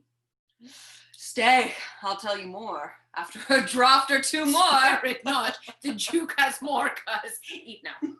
Yes. I am glad you have so good a stomach. I am gladder I have so good meat to it. Is it not mad lodging here in the wild woods, cousin? Yeah. For them that have wild consciences. How taste your victuals? Your hunger needs no sauce, I see. Not much. But if it did, yours is too tart, sweet cousin. What is this? Venison. 'Tis a lusty meat. Give me more wine. Here, our sight, to the wenches we have known in our days. The Lord Steward's daughter. Do you remember her? Do you remember her? After you, cuz. She loved a black-haired man. She did so. Well, sir. I have heard some call him our sight. Out with it, Faith. She met him on the arbor.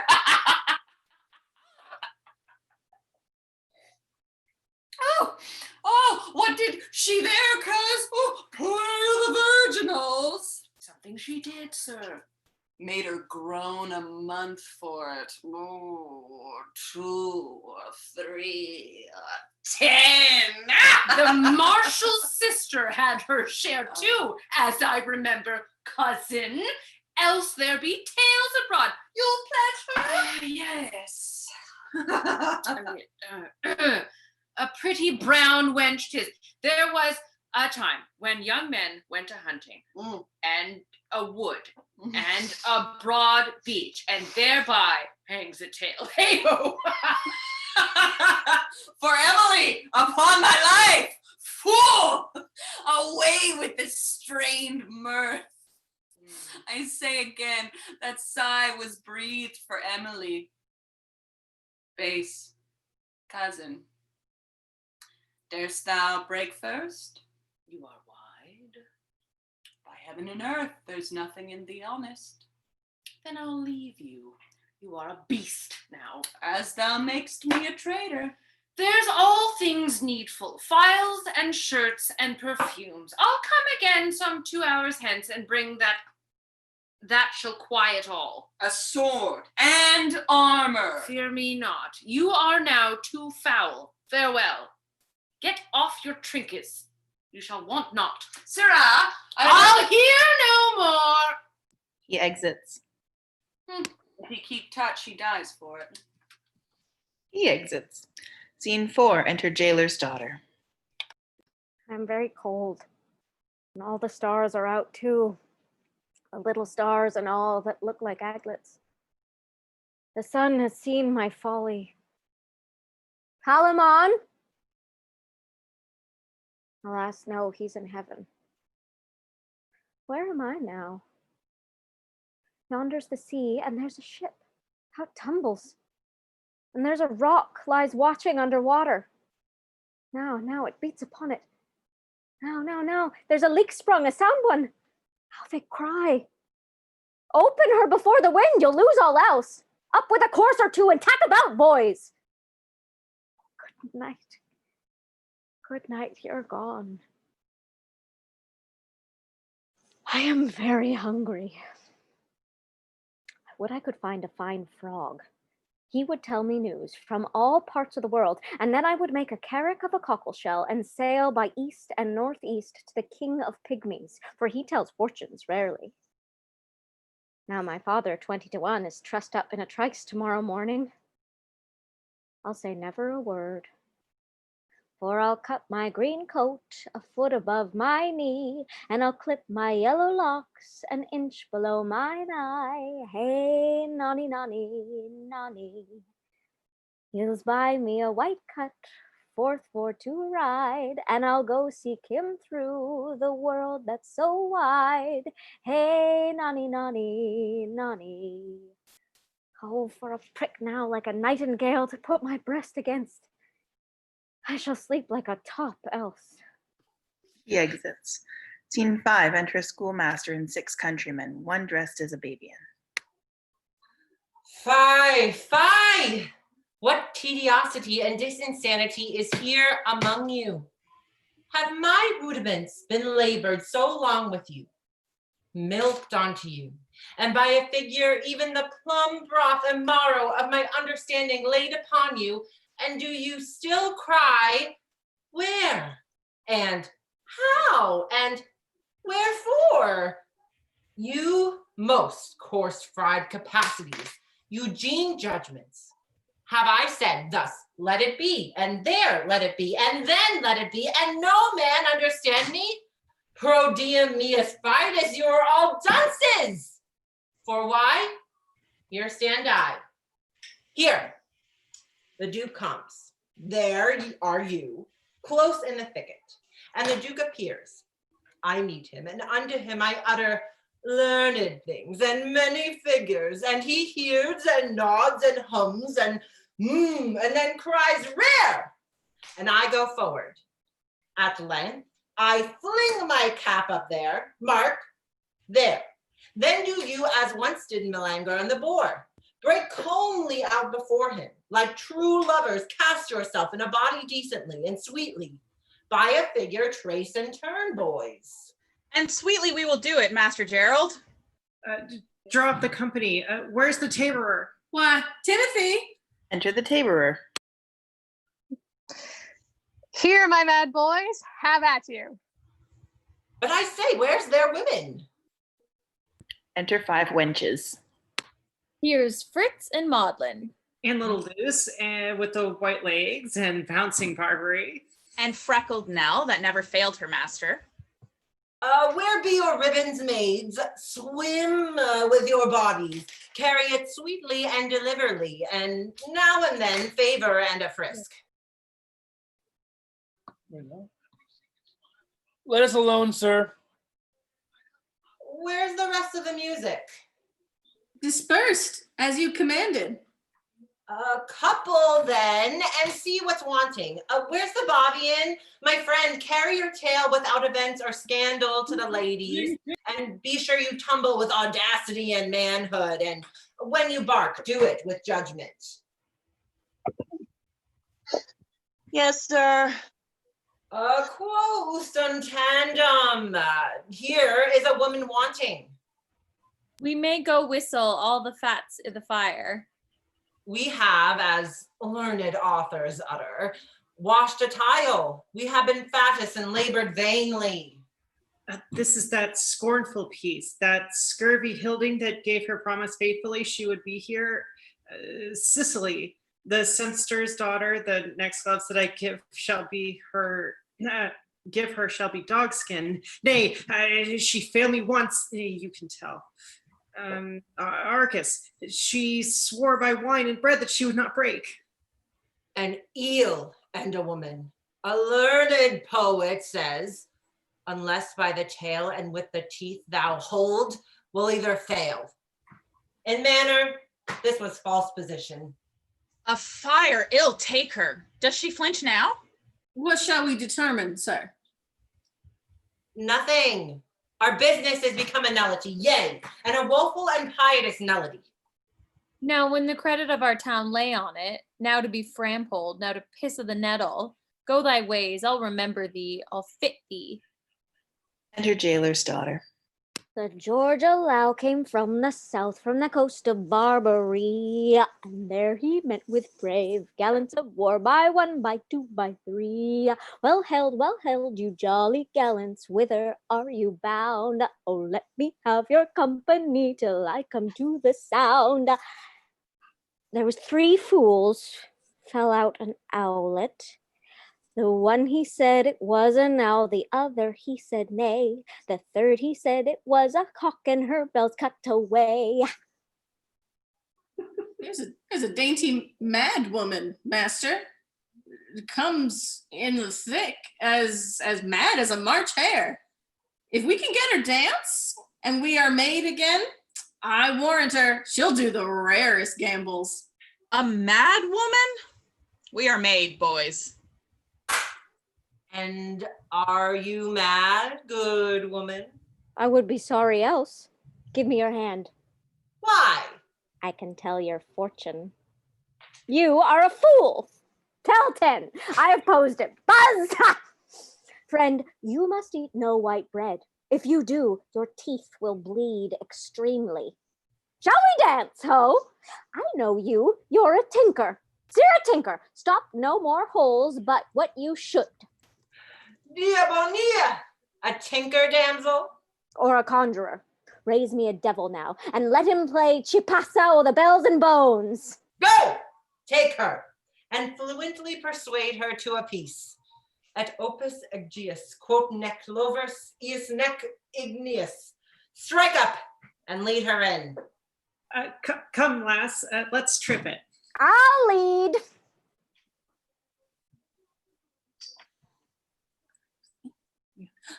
Do. Persuasively and cunningly. And horns. Away, boys. I hear the horns. Give me some meditation and mark your cue. All but schoolmaster exit. Pallas, inspire me. Enter Theseus, Pirithous, Hippolyta, Amelia, and train. This way the stag took. Stay and edify. What have we here? Pirithous, what have we here?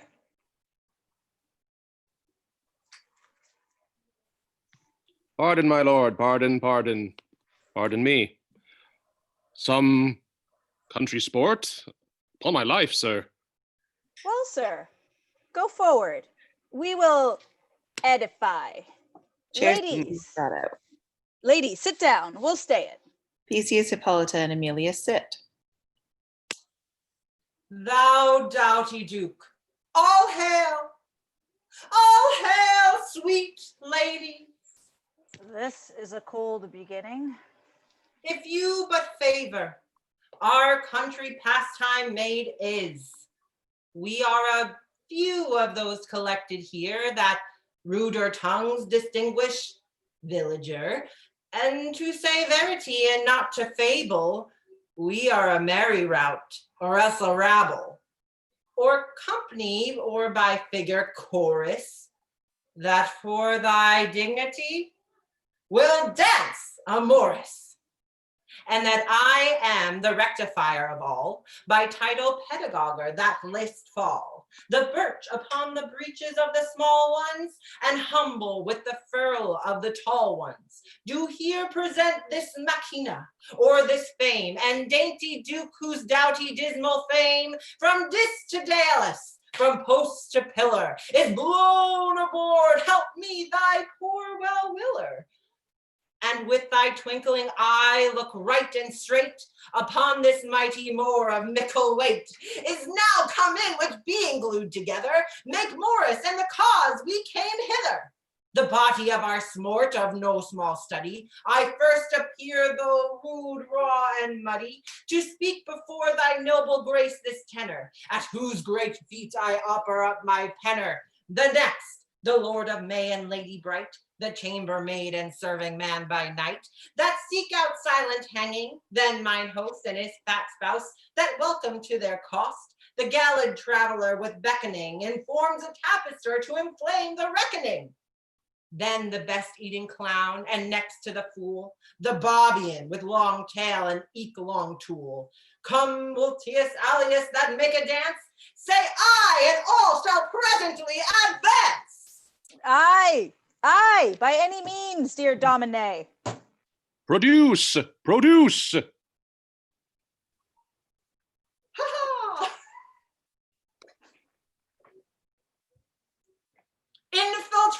come forth and foot it. Music. Enter the countryman, countrywoman, and jailer's daughter. They perform a Morris dance. Ladies, if we have been merry and have pleased ye with a dairy and a down, say the schoolmaster is no clown.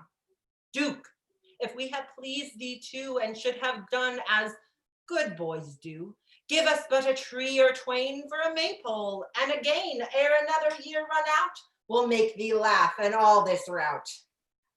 Take 20, Domine. How does my sweetheart? Ever so pleased, sir. 'Twas an excellent dance, and for a preface, I never heard a better. Schoolmaster, I thank you. One see 'em all rewarded. And here's something to paint your pole withal. He gives money.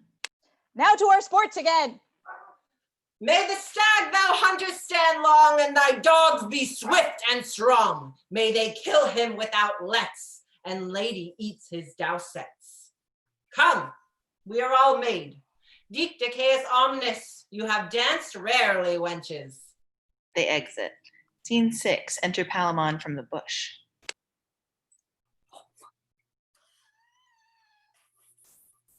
About this hour, my cousin gave me his faith to visit me again, and with him bring 2 swords and 2 good armors.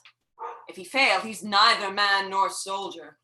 When he left me, I did not think a week could have restored my lost strength to me. I was grown so low and crestfallen with my wants. I thank thee, Arcite. Thou art yet a fair foe, and I feel myself with this refreshing able once again to outdure danger. To delay it longer would make the world think when it comes to hearing that I lay fatting like a swine to fight and not a soldier. Therefore, this blessed morning shall be the last. And that sword he refuses, if it but hold, I'll kill him with. 'Tis justice, so love and fortune for me. Enter Arcite with armors and swords. Oh, good morrow. Good morrow, noble kinsman.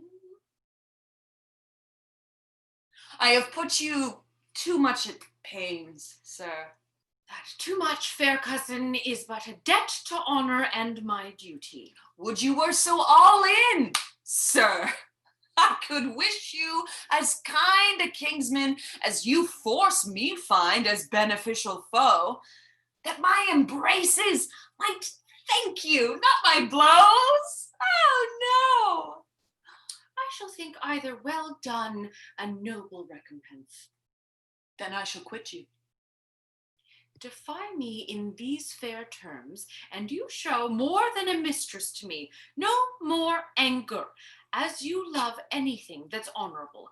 We were not bred to talk, man. When we are armed and both upon our guards, then let our fury, like meeting of 2 tides, fly strongly from us.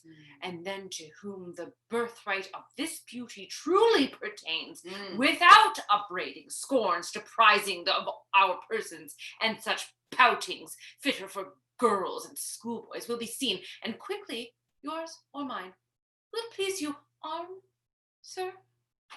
Or if you feel yourself not fitting yet and furnished with your old strength, I'll stay, cousin, and every day discourse you into health as I am spared.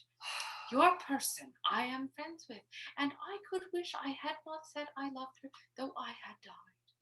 But loving such a lady and justifying my love, I must not fly from it. Arcite, thou art so brave an enemy that no man but thy cousin's fit to kill thee. I am well and lasty. Choose your arms. Choose you, sir. Will that exceed in all, or dost thou do it to make me spare thee? If you think so, cousin, you are deceived. For as I am a soldier, I will not spare you. That's well said. You'll find it. Then, as I am an honest man, and love with all the justice of affection, I'll pay thee soundly. He chooses armor. That's mine then. I'll arm you first. Do! Pray thee, tell me, cousin, where gotst thou this good armor? 'Tis the Duke's.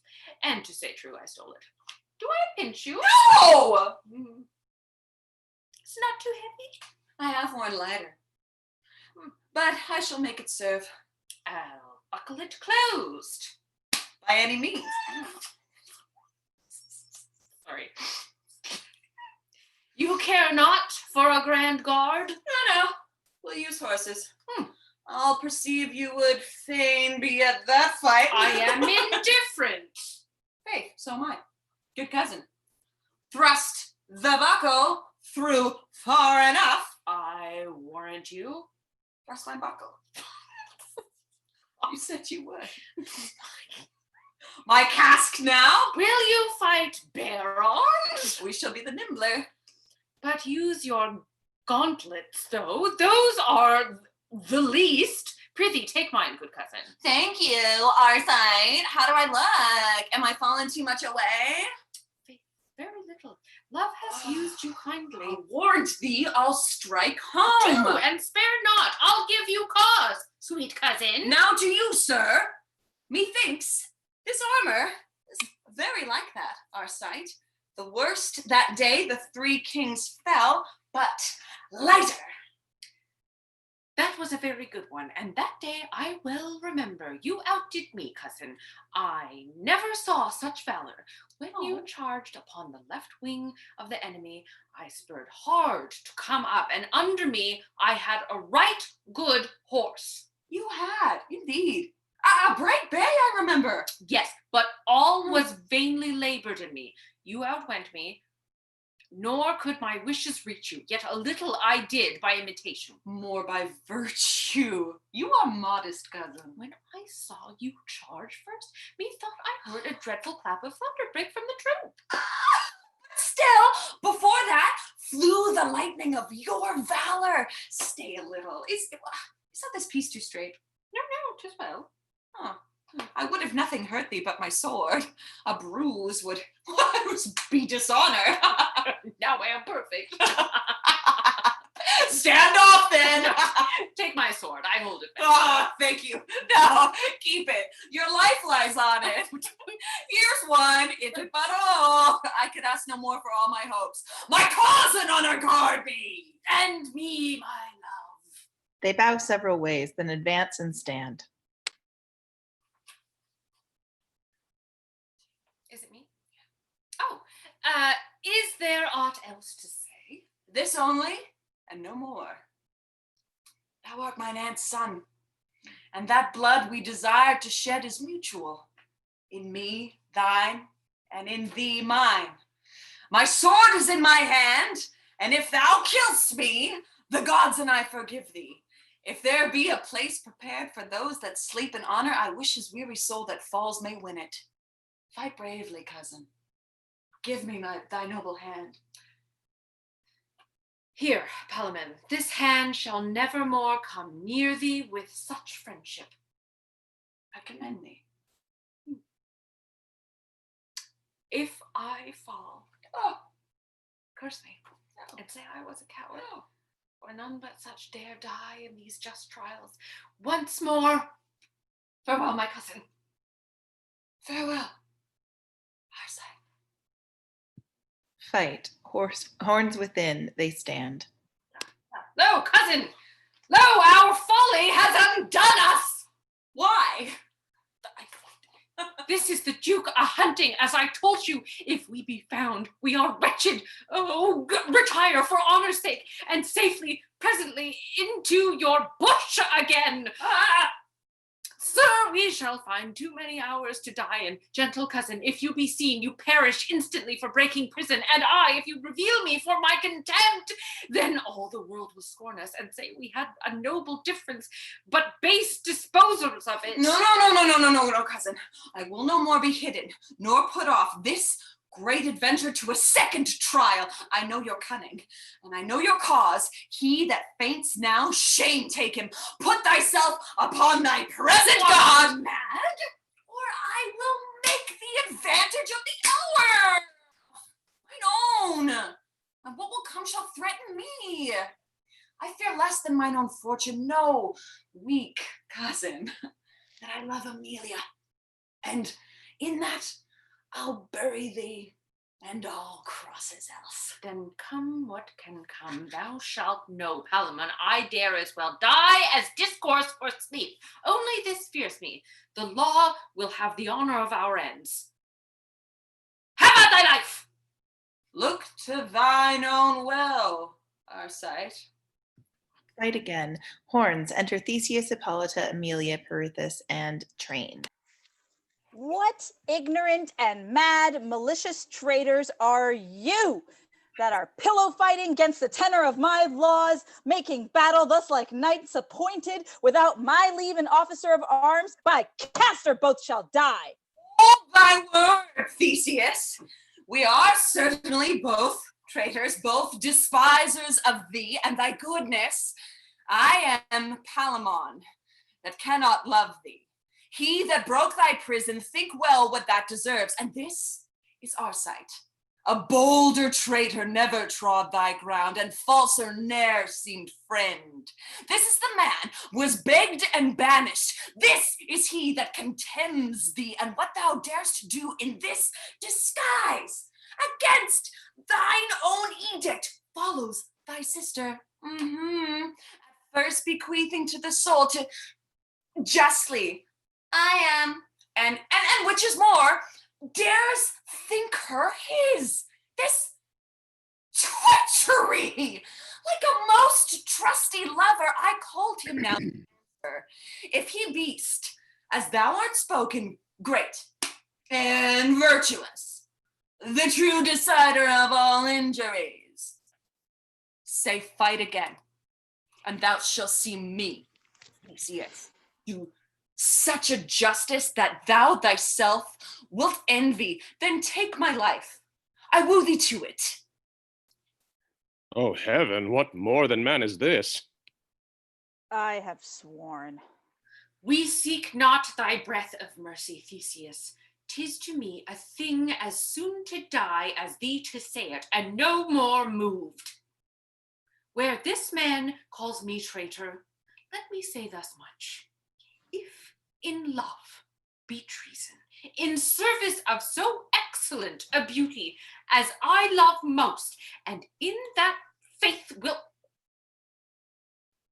perish, as I have brought my life here to confirm it, as I have served her truest, worthiest, as I dare kill this cousin that denies it, so let me be most traitor, and you please me for scorning thy edict, Duke. Ask that lady why she is fair, and why her eyes command me stay here to love her. And if she say, traitor, I am villain fit to lie unburied. Thou shalt have pity of us both, oh Theseus, if unto never thou shalt mercy stop. As thou art just, thy noble ear against us, as thou art valiant for thy cousin's soul, whose 12 strong labors crown his memory. Let's die together at one instant, Duke. Only a little, let him fall before me, that I may tell my soul, he shall not have her. I grant your wish, for to say true, your cousin has 10 times more offended. For I gave him more mercy than you found, sir, your offenses being no more than his. None here shall speak for him, for ere the sun set, both shall sleep forever.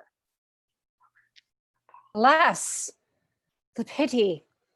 Now or never, sister, speak not to be denied. The face of yours will bear the curses else of after ages for these lost countries. In my face, dear sister, I find no anger to him, nor no ruin. The misadventure of their own eyes kill him. Yet that I will be woman and have pity, my knees shall grow to the ground, but I'll get mercy. He kneels. Help me, dear sister. In a deed so virtuous, the powers of all women will be with us. Hippolyta kneels. Most royal brother. Sir, by our tie of marriage. By your own spotless honor. By that faith, that fair hand, and the honest heart you gave me. by that you would have pity in another, by your own virtues infinite. By valor, by all the chaste knights I've ever pleased you. These are strange conjurings. Nay, then I'll in too. By all our friendship, sir, by all our dangers, by all you love most, wars, and this sweet lady. By that you would have trembled to deny a blushing maid. By your own eyes, by strength in which you swore I went beyond all women, almost all men, and yet I yielded, Theseus. To crown all this, by your most noble soul, which cannot want due mercy, I beg first. Next, hear my prayers. Last, let me entreat, sir. For mercy. Mercy. Mercy on these princes. You make my faith real. Say I felt compassion to them both. How would you place it? Upon their lives, but with their banishments. You are a right woman, sister. You have pity, but want the understanding where to use it. If you desire their lives, invent a way safer than banishment. Can these two live and have the agony of love about them and not kill one another? Every day they'd fight about you, hourly bring your honor in public question with their swords. Be wise then, and here, forget them. It concerns your credit and my oath equally. I have said they die. Better they fall by the law than one another. Bow not my honor. Oh, my noble brother, that oath was rashly made and in your anger. Your reason will not hold it. If such vows stand for express will, all the world must perish. Besides, I have another oath against yours, of more authority, I am sure more love, not made in passion neither, but good heed. What is it, sister? Urge it home, brave lady. That you would ne'er deny me anything fit for my modest suit and your free granting. I tie you to your word now. If you fail in it, think how you maim your honor. For now I am set a begging, sir, I am deaf to all but your compassion, how their lives might breed the ruin of my name. Opinion, shall anything that loves me perish for me? That were a cruel wisdom. Do men prune the straight young boughs that blush with 1,000 blossoms because they may be rotten? O Duke Theseus, the goodly mothers that have groaned for these, and all the longing maids that ever loved, if your vows stand, shall curse me and my beauty, and in their funeral songs for these two cousins, despise my cruelty and cry woe worth me, till I am nothing but the scorn of women. For heaven's sake, save their lives and banish them. On what conditions? Swear 'em never more to make their contention, or to know me, to tread upon thy dukedom, and to be, wherever they shall travel, ever strangers to one another. I'll be cut to pieces before I take this oath. Forget I love her. Oh, you gods, despise me then. Thy banishment I not mislike, so we may fairly carry our swords and cause along, else never trifle, but take our lives, Duke. I must love and will, and for that love must dare kill this cousin on any peace the earth has. Will you, our sight, take these conditions? Oh, he's a villain then. These are men.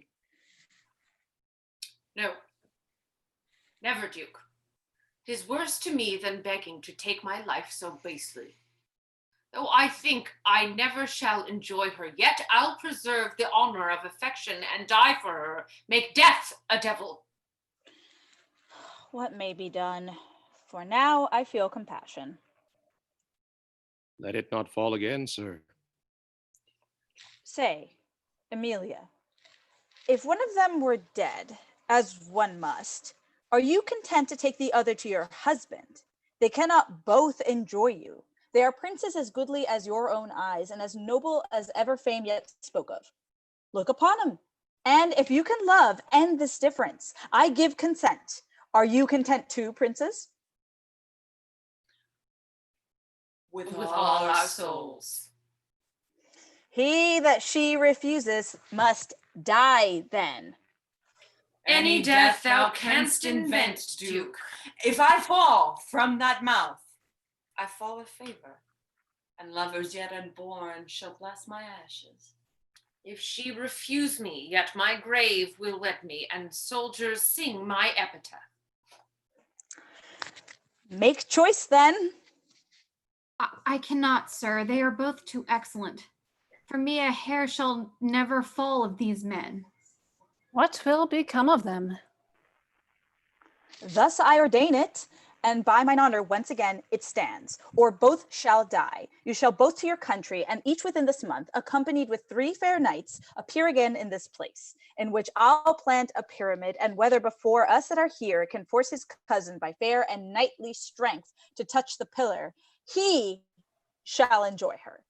The other lose his head, and all his friends, nor shall he grudge to fall, nor think he dies with interest in this lady. Will this content you?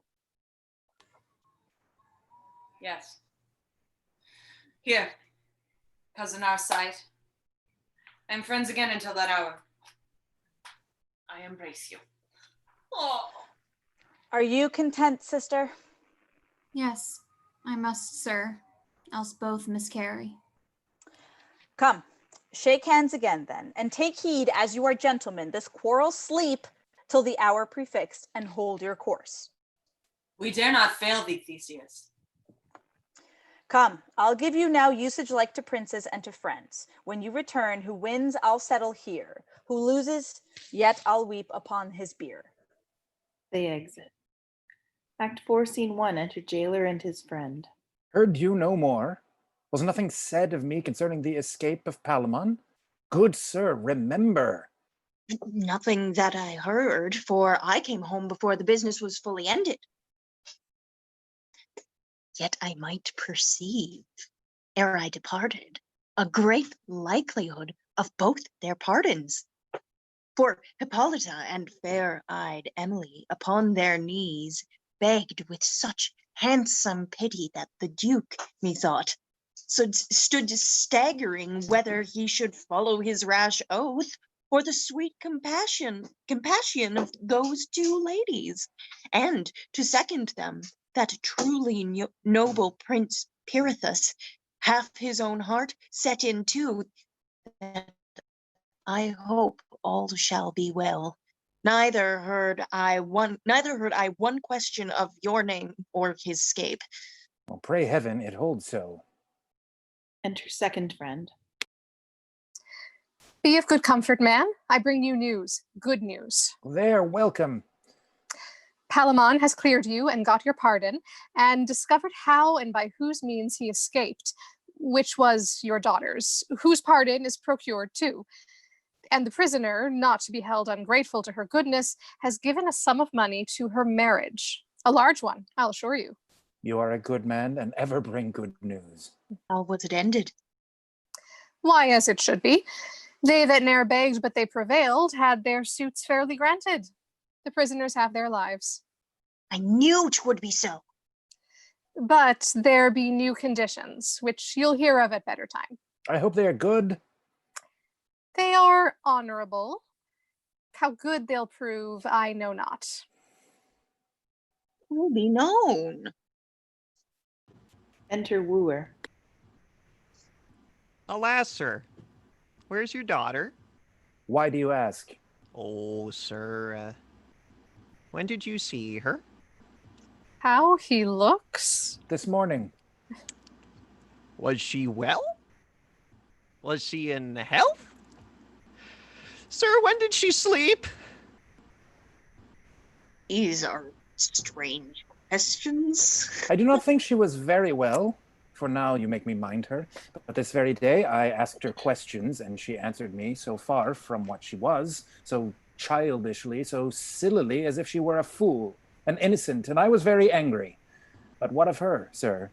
Nothing but my pity. But you must know it, and as good by me as by another that less loves her. Well, sir? No, sir, not well. Not right?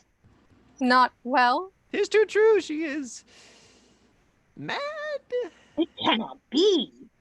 I believe you'll find it so. I half suspected what you told me. The gods comfort her. Either this was her love to Palamon, or fear of my miscarrying on his scape, or both. 'Tis likely. But why all this haste, sir? I'll tell you quickly. As I late was angling in the great lake that lies behind the palace, from the far shore, thick set with reeds and hedges, as patiently I was attending sport, I hear a voice, a shrill one, and attentive. I gave my ear when I might well perceive. 'Twas one that sung, and by the smallness of it, a boy or woman.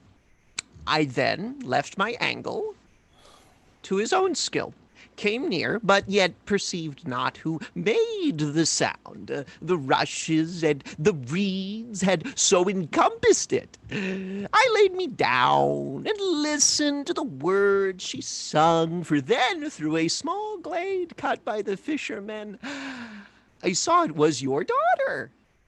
Pray go on, sir. She sung much, but no sense. Only I heard her repeat this often. Palamon is gone. He's gone to the wood to gather mulberries. I'll find him out tomorrow. Oh, pretty soul. His shackles will betray him. He'll be taken. And what shall I do then? I'll bring a bevy, 100 black-eyed maids that I love I do, with chaplets on their heads of daffodillies, with cherry lips and cheeks of damask roses, and all will dance an antic for the Duke and beg his pardon. Then she talked of you, sir, and that you must lose your head tomorrow morning, and she must gather flowers to bury you, and see the house made handsome. Then she sung nothing but, Willow, willow, willow. And between ever was, Palamon, fair Palamon. And Palamon was a tall young man. The place was knee-deep where she sat. Her careless tresses, a wreath of bulrush rounded about her, stuck 1,000 fresh-water flowers of several colors, that methought she appeared like the fair nymph that feeds the lake with waters, or as Iris newly dropped down from heaven. Rings she made of rushes that grew by, and to 'em spoke the prettiest posies.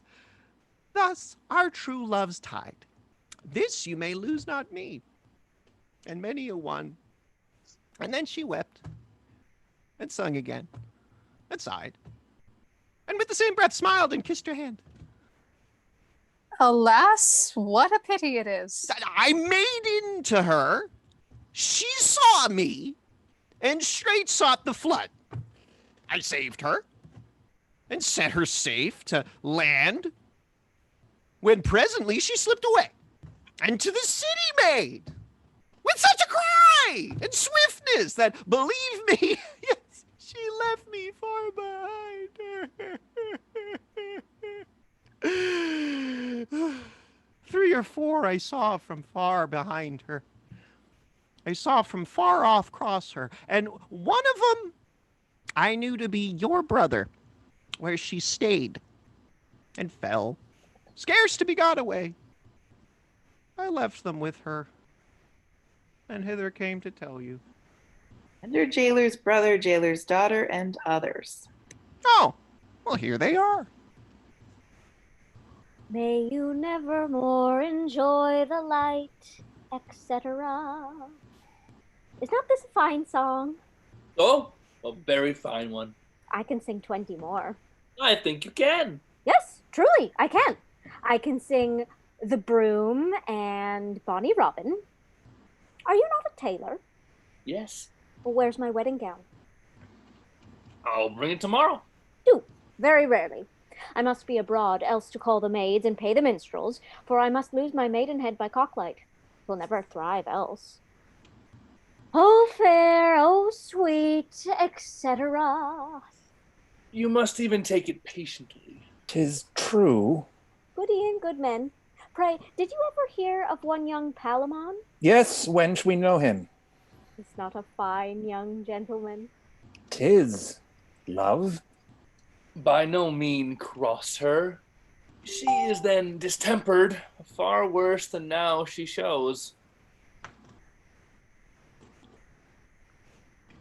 Yes, he's a fine man. Oh, is he so? You have a sister. Yes. But she shall never have him. Tell her so. For a trick that I know, you'd best look to her. For if she see him once, she's gone. She's done and undone in an hour. All the young maids of our town are in love with him. But I laughed at him and let him all alone. Is not a wise course? Yes. There is at least 200 now with child by him. There must be 4, yet I keep close for all this, close as a cockle. And all these must be boys. He has the trick on't. And at 10 years old, they must be all gelt for musicians and sing the war of Theseus. This is strange. As ever you heard, but say nothing. No. They come from all parts of the dukedom to him. I'll warrant you, he had not so few last night as 20 to dispatch. He'll tickle tuck in 2 hours if his hand be in it. She's lost past all cure. Heaven forbid, man. Come hither. You are a wise man. Do you know him? No. Would she did. You are master of a ship? Yes. Where's your compass? Here. Set it to the north. And now direct your course to the wood where Palamon lies longing for me. For the tackling, let me alone. Come, wave my hearts cheerly. No, tis Yes, up. the wind is Oh, the fair. wind's fair. Mhm. Oh, Yep. shed you out with the mainsail. Yep. Very fair wind. Oh, yo, So fair. Let's get her in. Up to the top, boy. Where's the pilot? Here. What canst thou? Fair wood. Fair for it, master. Tack about. Yar. When Cynthia with her borrowed light, etc. They exit. Scene 2, enter Amelia alone with 2 pictures. Yet I may bind those wounds up that must open and bleed to death. For my sake, I'll choose and end their strife. 2 such young, handsome men shall never fall for me. Their weeping mothers, following the dead cold ashes of their sons, shall never curse my cruelty. Looks at one of the pictures. Good heaven, what a sweet face has our sight. If wise nature with all her best endowments, all these beauties she sows into the births of noble bodies, were here a mortal woman, and had in her the coy denials of young maids, yet doubtless she would run mad for this man. What an eye, of what a fiery sparkle and quick sweetness has this young prince. Here love himself sits smiling, just such another wanting Ganymede set Jove afire with, and forced the god and God snatch up the goodly boy and set him by him a shining constellation. What a brow, of what a spacious majesty he carries, arched like the great-eyed Juno's, but far sweeter, smoother than Pelops' shoulder. Fame and honor, methinks, from hence as from a promontory pointed in heaven, should clap their wings and sing to all the underworld the loves and fights of gods and such men near 'em. Looks at the other picture. Palamon is but his foil. To him a mere dull shadow. He's swart and meager, of an eye as heavy as if he'd lost his mother, a still temper, no stirring in him, no alacrity, of all this sprightly sharpness, not a smile. Yet these that we count errors may become him. Narcissus was a sad boy, but a heavenly. Oh, who can find the bent of woman's fancy? I am a fool. My reason is lost in me. I have no choice, and I have lied so lewdly that women ought to beat me. On my knees I ask thy pardon. Palamon, thou art alone and only beautiful, and these eyes, and these the eyes, these the bright lamps of beauty that command and threaten love, And what young maid dare cross him? What a bold gravity, and yet inviting, has this brown manly face. Oh love, this only from this hour is complexion. Lie here, our sight. Thou art a changeling to him, a mere gypsy, and this the noble body. I am sotted, utterly lost. My virgin's faith has fled me. For if my brother but even now had asked me whether I loved, I had run mad for our sight. Now if my sister more for Palamon stand both together. Now come ask me, brother. Alas, I know not. Ask me now, sweet sister. I may go look. What a mere child is fancy that having two fair gods of equal sweetness cannot distinguish but must cry for both. Enter a gentleman. How now, sir? From the noble duke, your brother, madam, I bring you news. The knights are come. To end the quarrel? Yes. Would that I might end first. What sins have I committed, chaste Diana, that my unspotted youth must now be soiled with the blood of princes, and my chastity be made the altar where the lives of lovers, too greater and too better, never yet made mother's joy, must be the sacrifice to my unhappy beauty. Theseus Hippolyta appeareth as in attendance. Bring him in quickly, by any means. I long to see him. Your two contending lovers are returned, and with them their fair knights. Now, my fair sister, you must love one of them. I had rather both, so neither for my sake should fall untimely. Who saw him? I a while. And I. Enter a messenger. From whence come you, sir? From the knights. Pray, speak.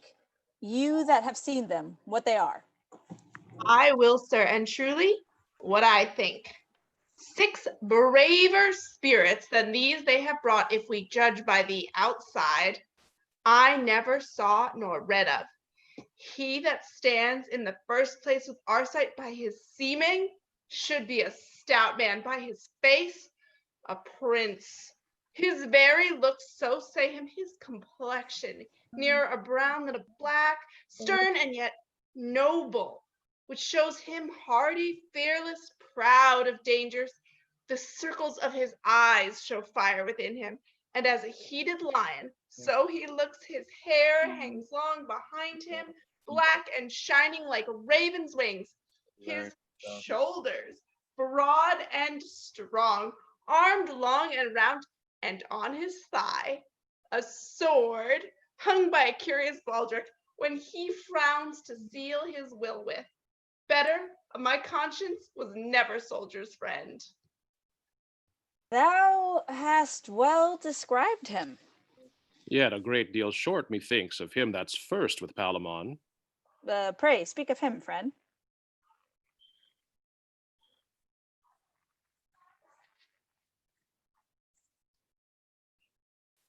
Go ahead, Pirithous, speak of him. Ah, me, pardon. I guess he is a prince too, and if it may be, greater, for his show has all the ornament of honor in't. He's somewhat bigger than the knight he spoke of, but of a face far sweeter. His complexion is as a ripe grape ruddy. He has felt without doubt what he fights for, and so apter to make his cause his own. In his face appears all the fair hopes of what he undertakes, and when he's angry, then a settled valor, not tainted with extremes, runs through his body and guides his arm to brave things. Fear he cannot. He shows no such soft temper. His head's yellow, hard-haired and curled, thick-twined like ivy tods, not to undo with thunder. In his face, the livery of the warlike maid appears, pure red and white, for yet no beard has blessed him. And in his rolling eyes sits victory, as if she ever meant to crown his valor. His nose stands high, a character of honor. His red lips, after fights, are fit for ladies. Must these men die too? When he speaks, his tongue sounds like a trumpet. All his lineaments are as a man would wish them, strong and clean. He wears a well-steeled axe, a staff of gold. His age, some 25.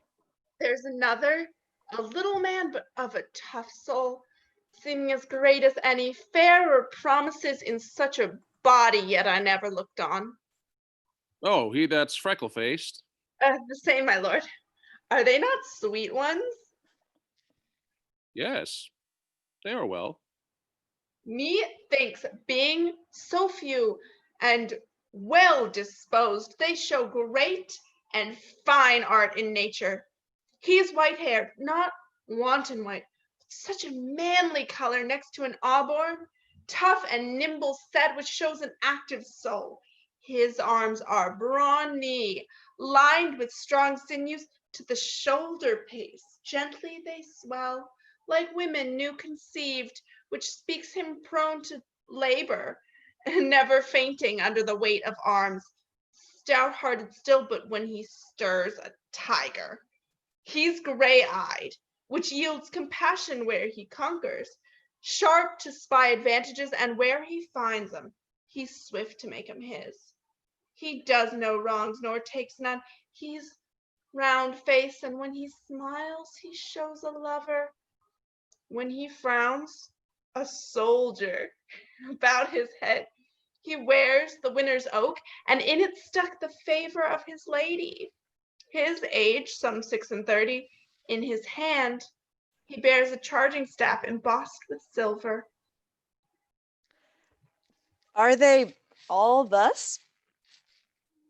They are all the sons of honor. Now, as I have a soul, I long to see 'em. Lady, you shall see men fight now.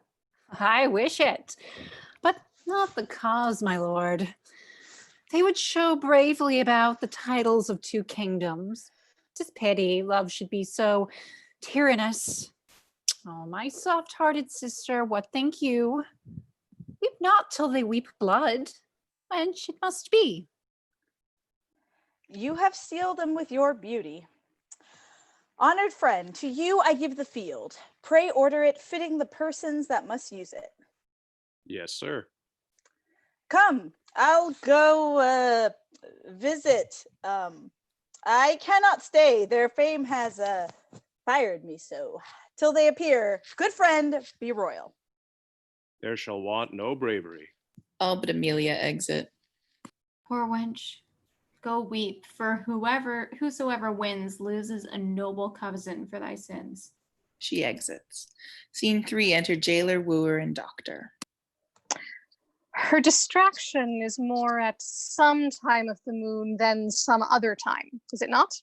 She is continually in a harmless distemper, sleeps little, altogether without appetite, save often drinking, dreaming of another world and a better, and what broken piece of matter soe'er she's about, the name Palamon lards it, that she farces every business withal, fits it to every question. Enter jailer's daughter. Look where she comes. You shall perceive her behavior. They stand aside. I have forgot it quite. The burden on't was downa, and penned by no worse man than Geraldo, Amelia's schoolmaster. He's as fantastical, too, as ever he may go upon's legs, for in the next world will Dido see Palamon, and then she will be out of love with Aeneas. What stuff's here? Poor soul. E'en thus all day long. Now, for this charm that I told you of, you must bring a piece of silver on the tip of your tongue, or no fairy. Then, if it be your chance to come where the blessed spirits are, there's a sight now. We maids that have our livers perished, cracked to pieces with love, we shall come there, and do nothing all day long but pick flowers with Proserpine. Then will I make Palamon a nosegay, and let him mark me then. How prettily she's amiss. Note her a little further. Faith, I'll tell you. Sometime we go to barley break, we of the blessed. Alas, 'tis a sore life they have at the other place. Such burning, frying. Boiling, hissing, howling, chattering, cursing, oh, they have shrewd measure, take heed.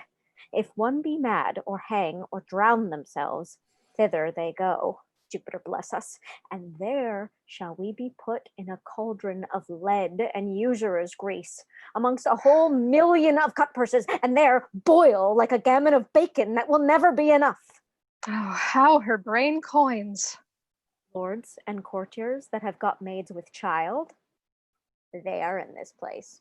They shall stand in fire up to the navel and in ice up to the heart, and there the offending part burns and the deceiving part freezes. In troth, a very grievous punishment, as one would think for such a trifle. Believe me, one would marry a leprous witch to be rid on't, I'll assure you. How she continues this fancy. 'Tis not an engraft madness, but a most thick and profound melancholy. To hear there a proud lady and a proud city wife howl together, I were a beast and I'd call it good sport. One cries, oh, this smoke! The other, this fire! One cries, oh, that I ever did it behind the arras, and then howls, the other cursing a suing fellow and her garden house.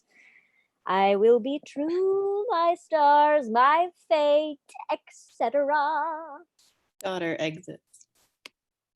What think you of her, sir? I think she has a perturbed mind which I cannot minister to. Alas, what then? Understand you, she ever affected any man ere she beheld Palamon? I was once, sir, in great hope she had fixed her liking on this gentleman, my friend. I did think so too, and would account I had got Pen'orth on it to give half my state that both she and I, at this present, stood unfeignedly on the same terms. That intemperate surfeit of her eye hath distempered the other senses. They may return and settle again to execute their preordained faculties, but they are now in a most extravagant vagary. This you must do. Confine her to a place where the light may rather seem to steal in than be permitted. Take upon you, young sir, her friend, the name of Palamon. Say you come to eat with her and to commune of love. This will catch her attention, for this her mind beats upon. Other objects that are inserted between her mind and eye become the pranks and friskins of her madness. Sing to her such green songs of love as she says Palamon hath sung in prison. Come to her struck in as sweet flowers as the season is mistress of, and thereto make an addition of some other compounded odors which are grateful to the sense. All this shall become Palamon, for Palamon can sing, and Palamon is sweet, and every good thing. Desire to eat with her, carve her, drink to her, and still among intermingle your petition of grace and acceptance into her favor. Learn what maids have been her companions and playfares, and let them repair to her with Palamon in their mouths and appear with tokens as if they suggested for him. It is a falsehood she is in, which is with falsehoods to be combated. This may bring her to eat, to sleep, and reduce what's now out of square in her to their former law and regiment. I have seen it approved. How many times I know not, but to make the number more, I have great hope in this. I will, between the passages of this project, come in with my appliance. Let us put it in execution and hasten the success, which, doubt not, will bring forth comfort. They exit. Act 5, Scene 1, Flourish. Enter Theseus, Pirithous, Hippolyta in attendance. 3 altars set up on stage. Now let them enter, and before the gods tender their holy prayers. Let the temples burn bright with sacred fires, and the altars in hallowed clouds commend their swelling incense to those above us. Let no dew be wanting. They have a noble work in hand, will honor the very powers that love them. Sure, they enter. Flourish of cornets. Enter Palamon and Arcite in their night. You valiant and strong-hearted enemies, you royal German foes, at this day come to blow that nearness out that flames between you. Lay by your anger for an hour, and dove-like before the holy altars of your helpers, the all-feared gods, bow down your stubborn bodies. Your ire is more than mortal, so your help be. And as the gods regard you, fight with justice. I'll leave you to your prayers, and betwixt you I part my wishes. Honor crown the worthiest. Theseus and his train exit. The glass is running now that cannot finish till one of us expire. Think you but thus, that were there aught in me which strove to show mine enemy in this business, which one eye against another, arm oppressed by arm, I would destroy the offender, 'cause I would though I parcel of myself, then from this gather how I should tender you. I am in labor to push your name, your ancient love, our kindred, out of my memory, and in the self-same place to seat something I would confound. So hoist we the sails that must these vessels port, even where the heavenly limiter pleases. You speak well. Before I turn, let me embrace thee, cousin. I shall never do again. One farewell. Why, let it be so. Farewell, cuz. Farewell, sir. Palamon and his knights exit. Knights, kinsmen, lovers, yea, my sacrifices, true worshippers of Mars, whose spirit in you expels the seeds of fear and the apprehension which still is father of it, go with me before the God of our profession. There require of him the hearts of lions and the breath of tigers, yea, the fierceness too, yea, the speed also to go on, I mean. Else wish we to be snails. You know my prize must be dragged out of blood. Force and great feet must put my garland on where she sticks, the queen of flowers. Our intercession then must be to him that makes the camp a cistern brimmed with the blood of men. Give me your aid and bend your spirits toward him. They go to Mars's altar, fall on their faces before it, and then kneel. Thou mighty one, that with thy power hast turned green Neptune into purple, whose approach comets pre-warn, whose havoc in vast field unearthed skulls proclaim, whose breath blows down the teeming Circe's poison, who dost pluck with hand omnipotent from the forth blue clouds the mason turrets that both makest and breakst the stony girths of cities. Me, thy pupil, youngest follower of thy drum, instruct this day with military skill, that to thy laud I may advance my streamer, and by thee be styled the lord of the day. Give me, great Mars, some token of thy pleasure. Here they fall on their faces as formerly, and there is heard clanging of armor, with a short thunder as the burst of a battle, whereupon they all rise and bow to the altar. O great corrector of enormous times, shaker of over-ranked states, thou grand decider of dusty and old titles, that healst with blood the earth when it is sick, and curse the world of the pluracy of people, I do take thy signs auspiciously, and in thy name to my design march boldly. Let us go. They exit. Enter Palamon and his knights with the former observance. Our stars must glister with new fire, or be today extinct. Our argument is love, which, if the goddess of it grant, she gives victory to. Then blend your spirits with mine, you whose free nobleness do make my cause your personal hazard. To the goddess Venus commend we our proceeding, and implore her power unto our party. Here they go to Venus's altar, fall on their faces before it, and then kneel. Hail, sovereign queen of secrets, who hast power to call the fiercest tyrant from his rage and weep unto a girl, that hast the might, even with an eye glance, to choke Mars's drum and turn the alarm to whispers, that canst make a cripple flourish with his crutch and cure him before Apollo, that mayest force the king to be his subject's vassal and induce stale gravity to dance.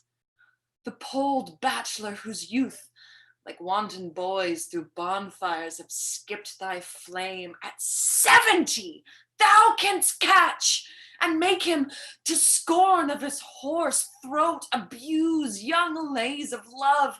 What godlike power hast thou not power upon?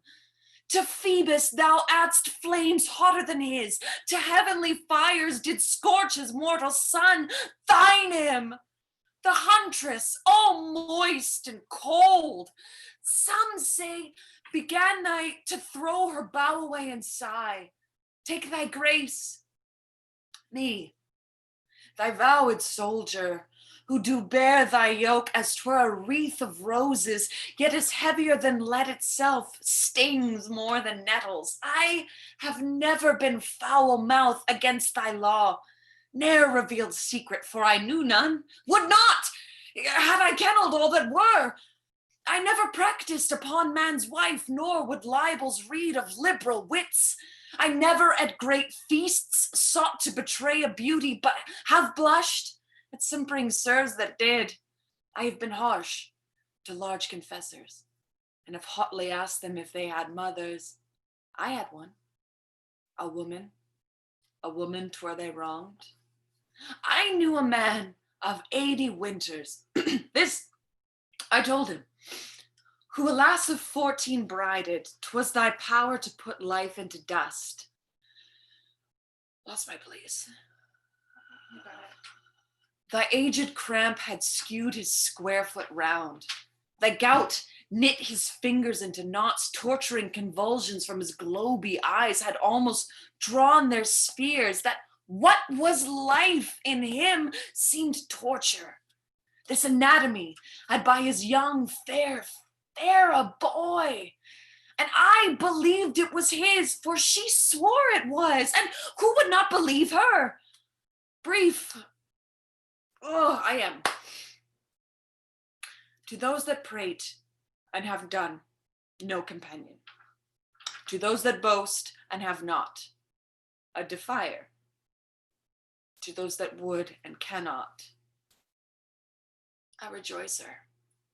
Yea, him I do not love that tells close offices the foulest way, nor names concealments in the boldest language, yet such a one am I, and vow that lover never made sigh truer than I. Oh, most soft, sweet goddess, give me the victory of this question, which is true love's merit, and bless me with a sign of thy great pleasure. Here music is heard. Doves are seen to flutter. They fall upon their faces, then on their knees.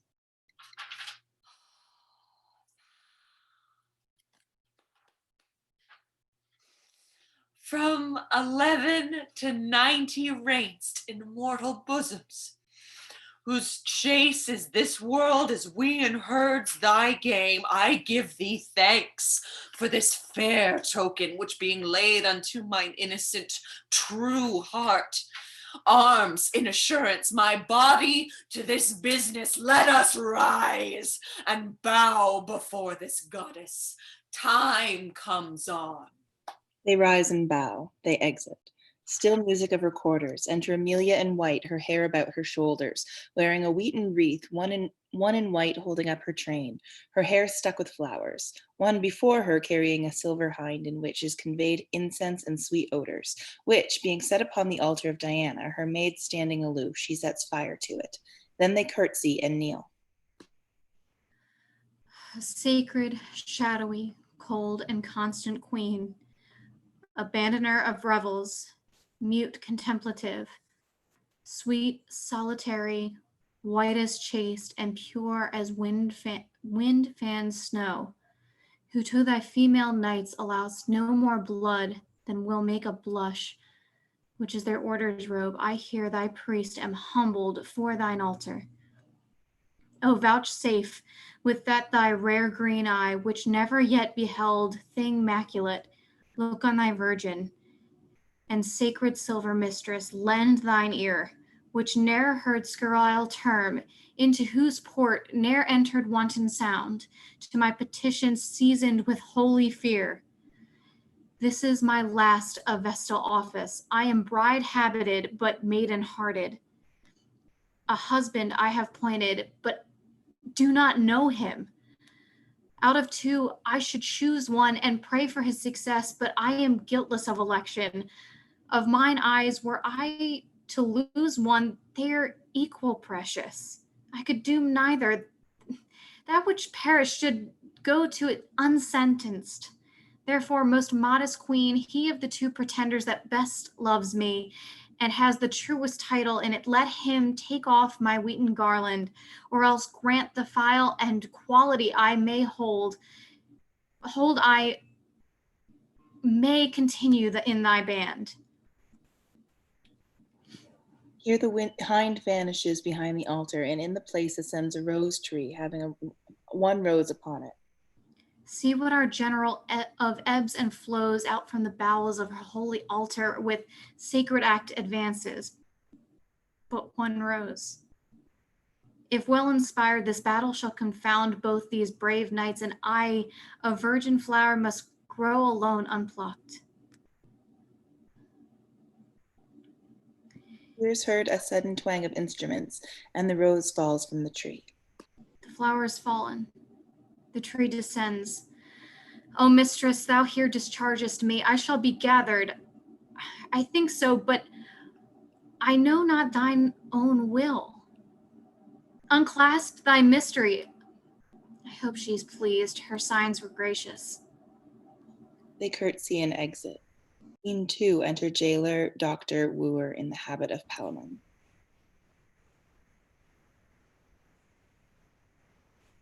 I apologize, I have lost my place. Now take your time. Has this advice I told you done any good upon her? Oh, very much. The maids that kept her company have persuaded her that I am Palamon.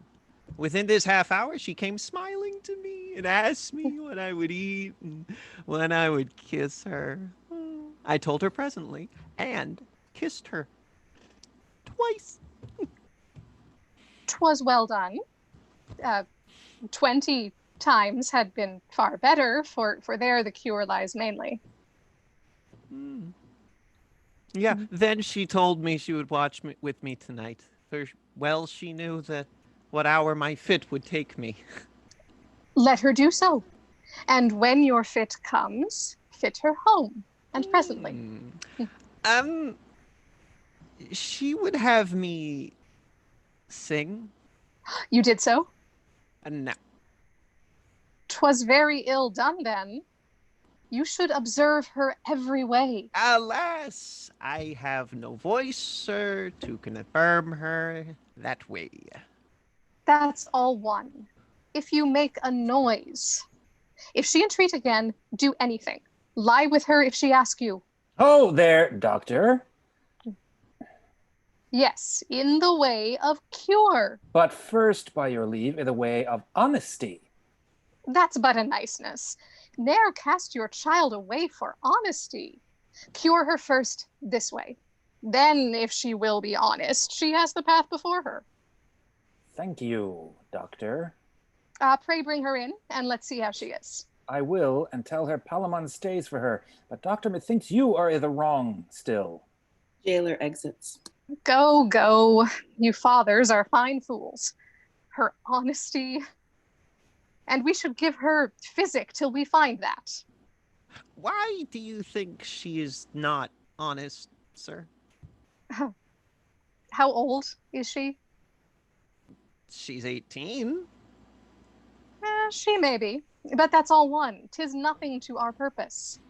Whate'er her father says, If you perceive her mood inclining that way I spoke of, vide licet, the way of the flesh. You have me? Yes, very well, sir. Huh. Please her appetite and do it home. It cures her, ipso facto, the melancholy humor that affects her. I am of your mind, doctor? You'll find it so. Enter jailer, daughter, and maid. She comes, pray, humor her. Wooer and doctor stand aside. Come. Your love, Palamon, stays for you, child, and has done this long hour to visit you. I thank him for his gentle patience. He's a kind gentleman, and I am much bound to him. Did you ne'er see the horse he gave me? Yes, How do you like him? he is a very fair one. You never saw him dance? No, I have, often. He dances very finely, very comely, and for a jig, come cut and long tail to him. He turns you like a top. that's fine indeed. He'll dance the Morris 20 mile an hour, and that will founder the best hobby horse. If I have any skill in all the parish and gallops to the tune of Light o' Love, what do you think you of this horse? Having these virtues, I think he might be brought to play at tennis. Alas, that's nothing. Can he write and read too? Oh, very fair hand, and casts himself the accounts of all his hay and provender. That hostler must rise betime that cousins him. You know the chestnut mare the Duke has? Very well. She is horribly in love with him, poor beast, but he is like his master, coy and scornful. What dowry has she? Oh, some 200 bottles and 20 strike of oats, but he'll ne'er have her. He lisps in his neighing, able to entice a miller's mare. He'll be the death of her. Oh, what stuff she utters. Wooer and doctor come forward. Make curtsy. Here, your love comes. Daughter curtsies.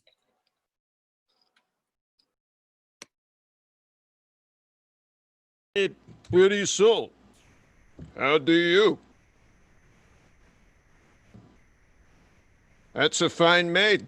There's a curtsy. Yours to command in the way of honesty. How far is now to the end of the world, my masters? Why, a day's journey, wench. Will you go with me? What shall we do there, wench? Why, play at stool ball. What else is there to do? I am content. If we shall keep our wedding there. 'Tis true, for there I will assure you, we shall find some blind priest for the purpose that will venture to marry us. For here they are nice and foolish. Besides, my father must be hanged tomorrow, and that would be a blot of the business. Are not you Palamon? Do you not know me? Yes, but you care not for me. I have nothing but this poor petticoat and 2 coarse smocks. Well, that's all one. I will have you. Will you, surely? Yes. By this fair hand, will I? Will to bed then. Even when you will. He kisses her. Sir, you would fain be nibbling. Why do you rub my kiss off? 'Tis a sweet one, and will perfume me finely against the wedding. Is not this your cousin, Arcite? She indicates the doctor. Yes, sweetheart. And I am glad my cousin Palamon has made so fair a choice. Do you think he'll have me? Yes, without a doubt. Do you think so too? Yes. We shall have many children. Lord, how you're grown. My Palamon, I hope, will grow too, finally, now he's at liberty. Alas, poor chicken, he was kept down with hard meat and ill lodging, but I'll kiss him up again. Enter a messenger. What do you hear? You'll lose the noblest sight that e'er was seen. Are they in the field? They are. You bear a charge there too. I'll away straight. I must even leave you here. Nay, we'll go with you. I will not lose this sight. How did you like her? I warrant you, within these 3 or 4 days, I'll make her right again. Jailer and messenger exit. You must not from her, but still preserve her in this way. I will. Let's get her in. Hey, come, sweet. We'll go to dinner. And then we'll play at cards? And shall we kiss too? 100 times. And 20. Aye, and 20. And then we'll sleep together. Take her offer.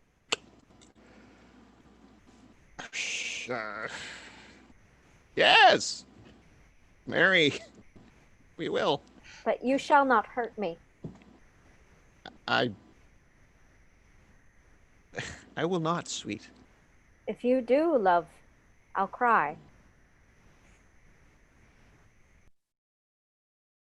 They exit. Scene 3, Flourish. Enter Theseus, Hippolyta, Amelia, Perithous, and some attendants. I'll step no further. Will you lose this sight? I had rather see a wren hawk at a fly than this decision. Every blow that falls threats a brave life. Each stroke laments the place whereon it falls and sounds more like a bell than a blade. I will stay here. It is enough my hearing shall be punished with what shall happen, against the which there is no deafening but to hear, not taint mine eye with dread sights it may shun. Sir, my good lord, your sister will know further. Oh, she must. She shall see deeds of honor in their kind, which sometimes show well penciled. Nature now shall make and act the story, the belief both sealed with eye and ear. You must be present. You are the victor's meed, the price and garland to crown the question's title. Pardon me, if I were there, I'd wink. You must be there. This trial is as 'twere in the night, and you the only star to shine. I am extinct. There is but envy in that light which shows the one the other. Darkness, which ever was the dam of horror, who does stand accursed of many mortal millions, may even now, by casting her black mantle over both, that neither could find other, get herself some part of a good name, and many a murder set off whereto she's guilty. You must go. In faith, I will not. Why, the knights must kindle their valor at your eye.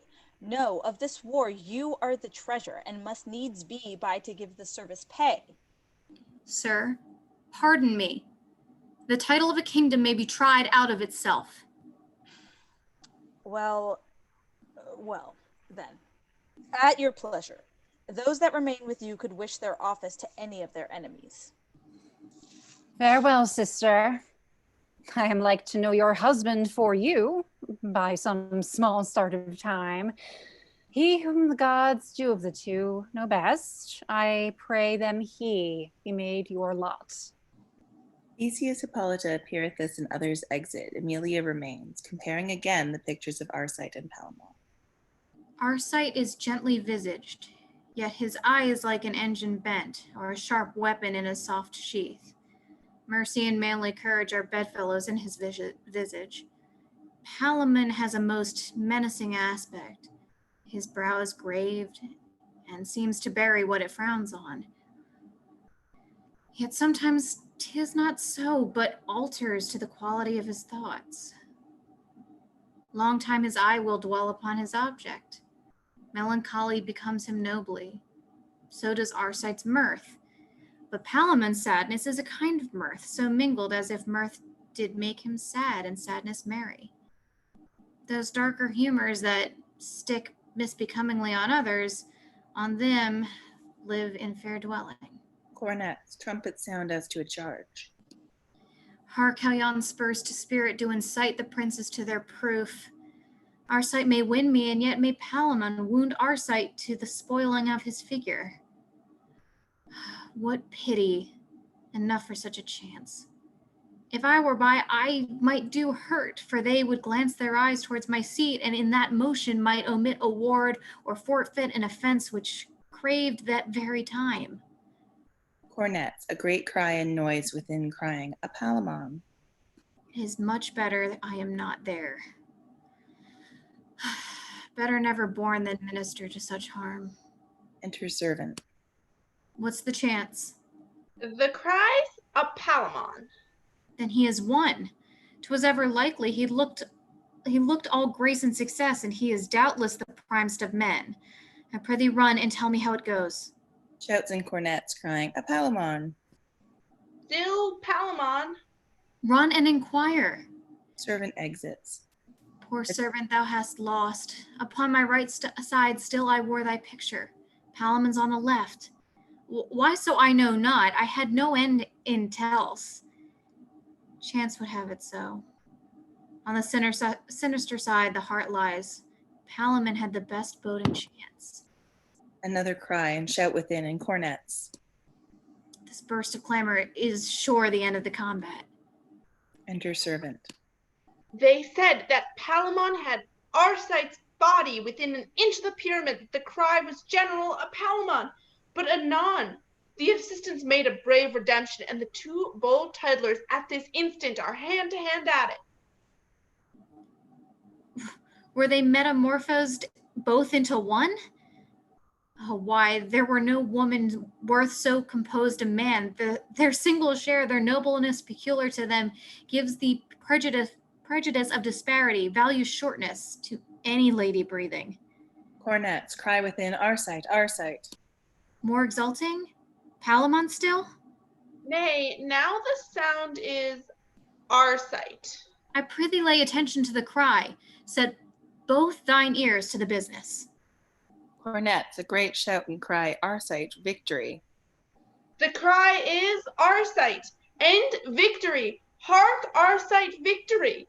The combat's consummation is proclaimed by the wind instruments. Half-sight saw that Arcite was no babe. God's lid his richness and costliness of spirit looked through him. It could no more be hid in him than fire and flax, than humble banks can go to law with waters that drift winds force to raging. I did think good Palamon would miscarry, yet I knew not why I did think so. Our reasons are not prophets when oft our fancies are. They're coming off. Alas, poor Palamon. Cornets, enter Theseus, Hippolyta, Pirithous, Arcite victor, and attendants and others. Lo, where our sister is in expectation, yet quaking and unsettled. Fairest Emily, the gods by their divine arbitrament have given you this knight. He is a good one as ever struck at head. Give me your hands. Receive you her, you him. Be plighted with a love that grows as you decay.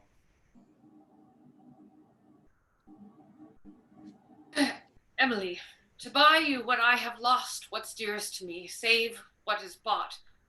And yet I purchase cheaply, as I do rate your value. O loved sister, he speaks now of as brave a knight as e'er did spur a noble steed. Surely the gods would have him die a bachelor, lest his race should show in the world too godlike. His behavior so charmed me that methought Alcides was to him a sow of lead. If I could praise each part of him to the all I have spoke, your all Arcite do not lose by it. For he that was thus good uncountered, yet his better. I have heard two emulous Philomels beat the ear of the night with their contentious throats. Now one the higher, anon the other, then again the first, and by outbreasted that the sense could not be judged between them. So it fared good space between these kinsmen, till heavens did make hardly one the winner. Wear the garland with joy that you have won. For the subdued, give them our present justice, since I know their lives but pinch 'em. Let it here be done. The scene's not for our seeing. Go we hence, right joyful with some sorrow. Arm your prize. I know you will not lose her. Hippolyta, I see one eye of yours conceives a tear, the which it will deliver. Is this winning? All you heavenly powers, where is your mercy? But that your wills have said it must be so, and charge me live to comfort this unfriended, this miserable prince that cuts away a life more worthy from him than all women. I should and would die too. Infinite pity that for such eyes should be so fixed on one that too must needs be blind for it. So it is. Flourish, they exit. Scene 4. Enter guard with Palamon and his knights, pinioned. Jailer, executioner, and others carrying a block and an axe. There's many a man alive that hath outlived the love of the people. Nay, in the self-same state stands many a father with his child. Some comfort we have by so considering. We expire, and not without men's pity, to live still, have their good wishes. We prevent the loathsome misery of age, beguile the gout and rheum that in lag hours attend for gray approachers. Come towards the gods, young and unwappered, not halting under crimes many and stale. That sure shall please the gods, sooner than such, to give us nectar with them, for we are more clear spirits. My dear Kinsmen, whose lives for this poor comfort are laid down, you have sold them too cheap. What ending could be of more content? Or else the victors have fortune, whose title is as momentary as to us death is certain. A grain of honor they are not o'erweigh us. Let us bid farewell, and with our patience, anger, tottering fortune, who at her certainest reels. Come, who begins? E'en he that led you to this banquet shall taste you all. My friend! My friend! Your gentle daughter gave me freedom once. Oh, you'll see it done now forever. Pray, how does she? I heard she was not well. Her kind of ill gave me some sorrow. Sir, she's well restored, and to be married shortly. By my short life, I'm most glad on it. 'Tis the latest thing I shall be glad of. Prithee tell her so. Commend me to her, and to piece her portion, tender her this.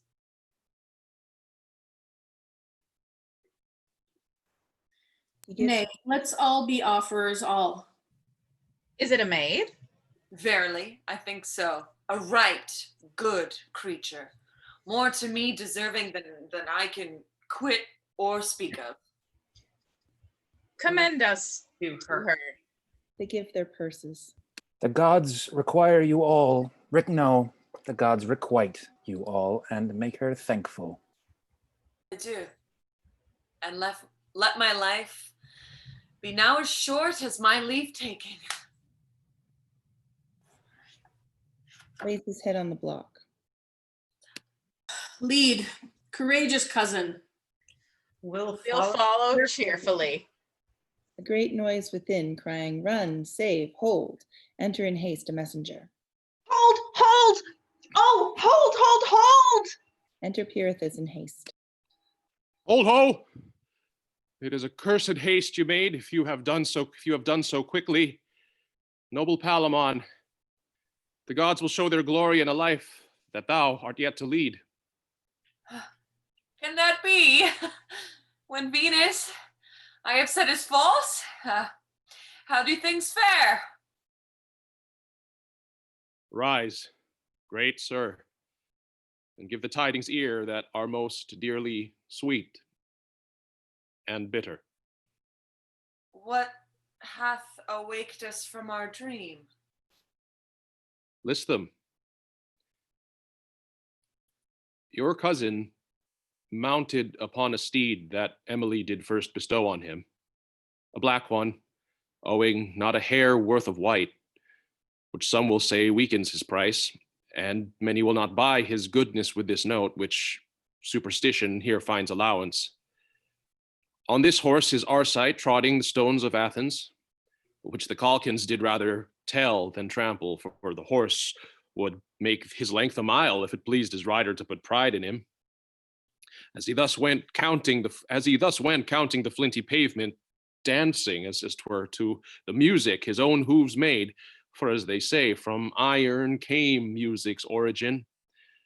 What envious flint, cold as old Saturn, and like him possessed with fire malevolent, darted a spark, or what fierce sulphur else to this end made, I comment not. The hot horse, hot as fire, took toy at this and fell to what disorder his power could give his will. Bounds, comes an end, forgets school doing, being therein trained and of kind manage. Pig-like he whines at the sharp rowel, which he frets at rather than any jot obeys. Seeks all foul means of boisterous and rough jadery to deceit his lord, and kept it bravely. When not served, when neither curb would crack, girth break, nor differing plunges disroot his rider whence he grew, but that he kept him tween his legs, on his hind hooves on end he stands. That Arcite's legs, being higher than his head, seemed with strange art to hang. His victor's wreath even then fell off his head, and presently backward the jade comes o'er, and his full poise becomes the rider's load. Yet is he living, but such a vessel 'tis that floats, but for the surge that next approaches. He much desires to have some speech with you. Lo, he appears. Enter Theseus, Hippolyta, Amelia, and Arcite, carried in a chair. Oh,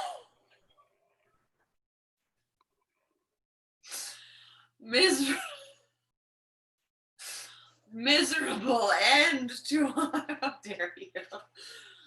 Oh, miserable end to our alliance. The gods are mighty, Arcite. If thy heart, thy worthy, manly heart, be yet unbroken, give me thy last words. I am Palamon, one that yet loves thee, dying. Take Amelia.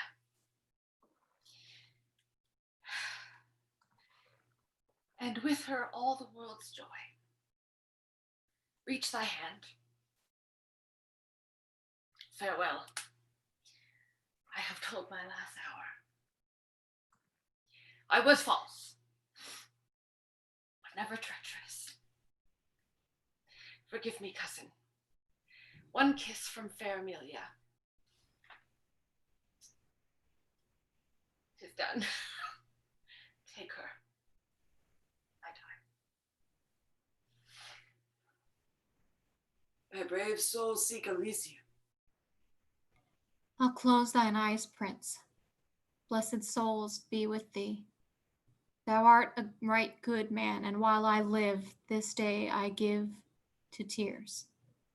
And I to honor. In this place first you fought, even where here I sundered you. Acknowledge to the gods our thanks that you are living. His part is played, and though it were too short, he did it well. Your day is lengthened, and the blissful dew of heaven does arouse you.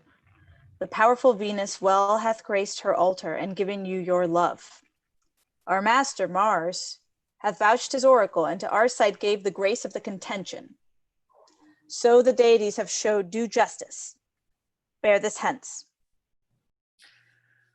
Oh, cousin, that we should things desire which do cost us the loss of our desire, and that not could buy dear love, but loss of dear love. Arcite's body is carried out. Never fortune did play a subtler game. The conquered triumphs, the victor has the loss, yet in the passage the gods have been most equal. Palamon, your kinsman hath confessed the right of the lady did lie in you, for you first saw her, and even then proclaimed your fancy. He restored her as your stolen jewel, and desired your spirit to send him hence forgiven. The gods my justice take from my hand, and they themselves become the executioners. Lead your lady off, and call your lovers from the stage of death, whom I adopt my friends. A day or two, let us look sadly, and give grace unto the funeral of our sight, in whose end the visages of bridegrooms will put on and smile with Palamon, for whom an hour, but 1 hour since, I was as dearly sorry as glad of our sight, and am now as glad as for him sorry. O you heavenly charmers, what things you make of us. For what we lack, we laugh. For what we have are sorry. Still, all are children in some kind. Let us be thankful for that which is, and with you leave dispute that are above our question. Let's go off and bear us like the time. Flourish, they exit. Enter epilogue. I would now ask you how you like the play, but as it is with schoolboys, cannot say. I am cruel fearful. Pray yet stay a while and let me look upon you. No man smile? Then it goes hard, I see. He that has loved a young handsome wench, then show his face. 'Tis strange if none be here, and if he will against his conscience, let him hiss and kill our market. 'Tis in vain I see to stay you. Have at the worst can come then. Now what say you? And yet mistake me not, I am not bold. We have no such cause, if the tale we have told, for 'tis no other, any way content you. For to that honest purpose it was meant you. We have our end, and you shall have ere long, I dare say, many a better to prolong your old loves to us. We and all our might rest at your service. Gentlemen, good night. Flourish, he exits. The end.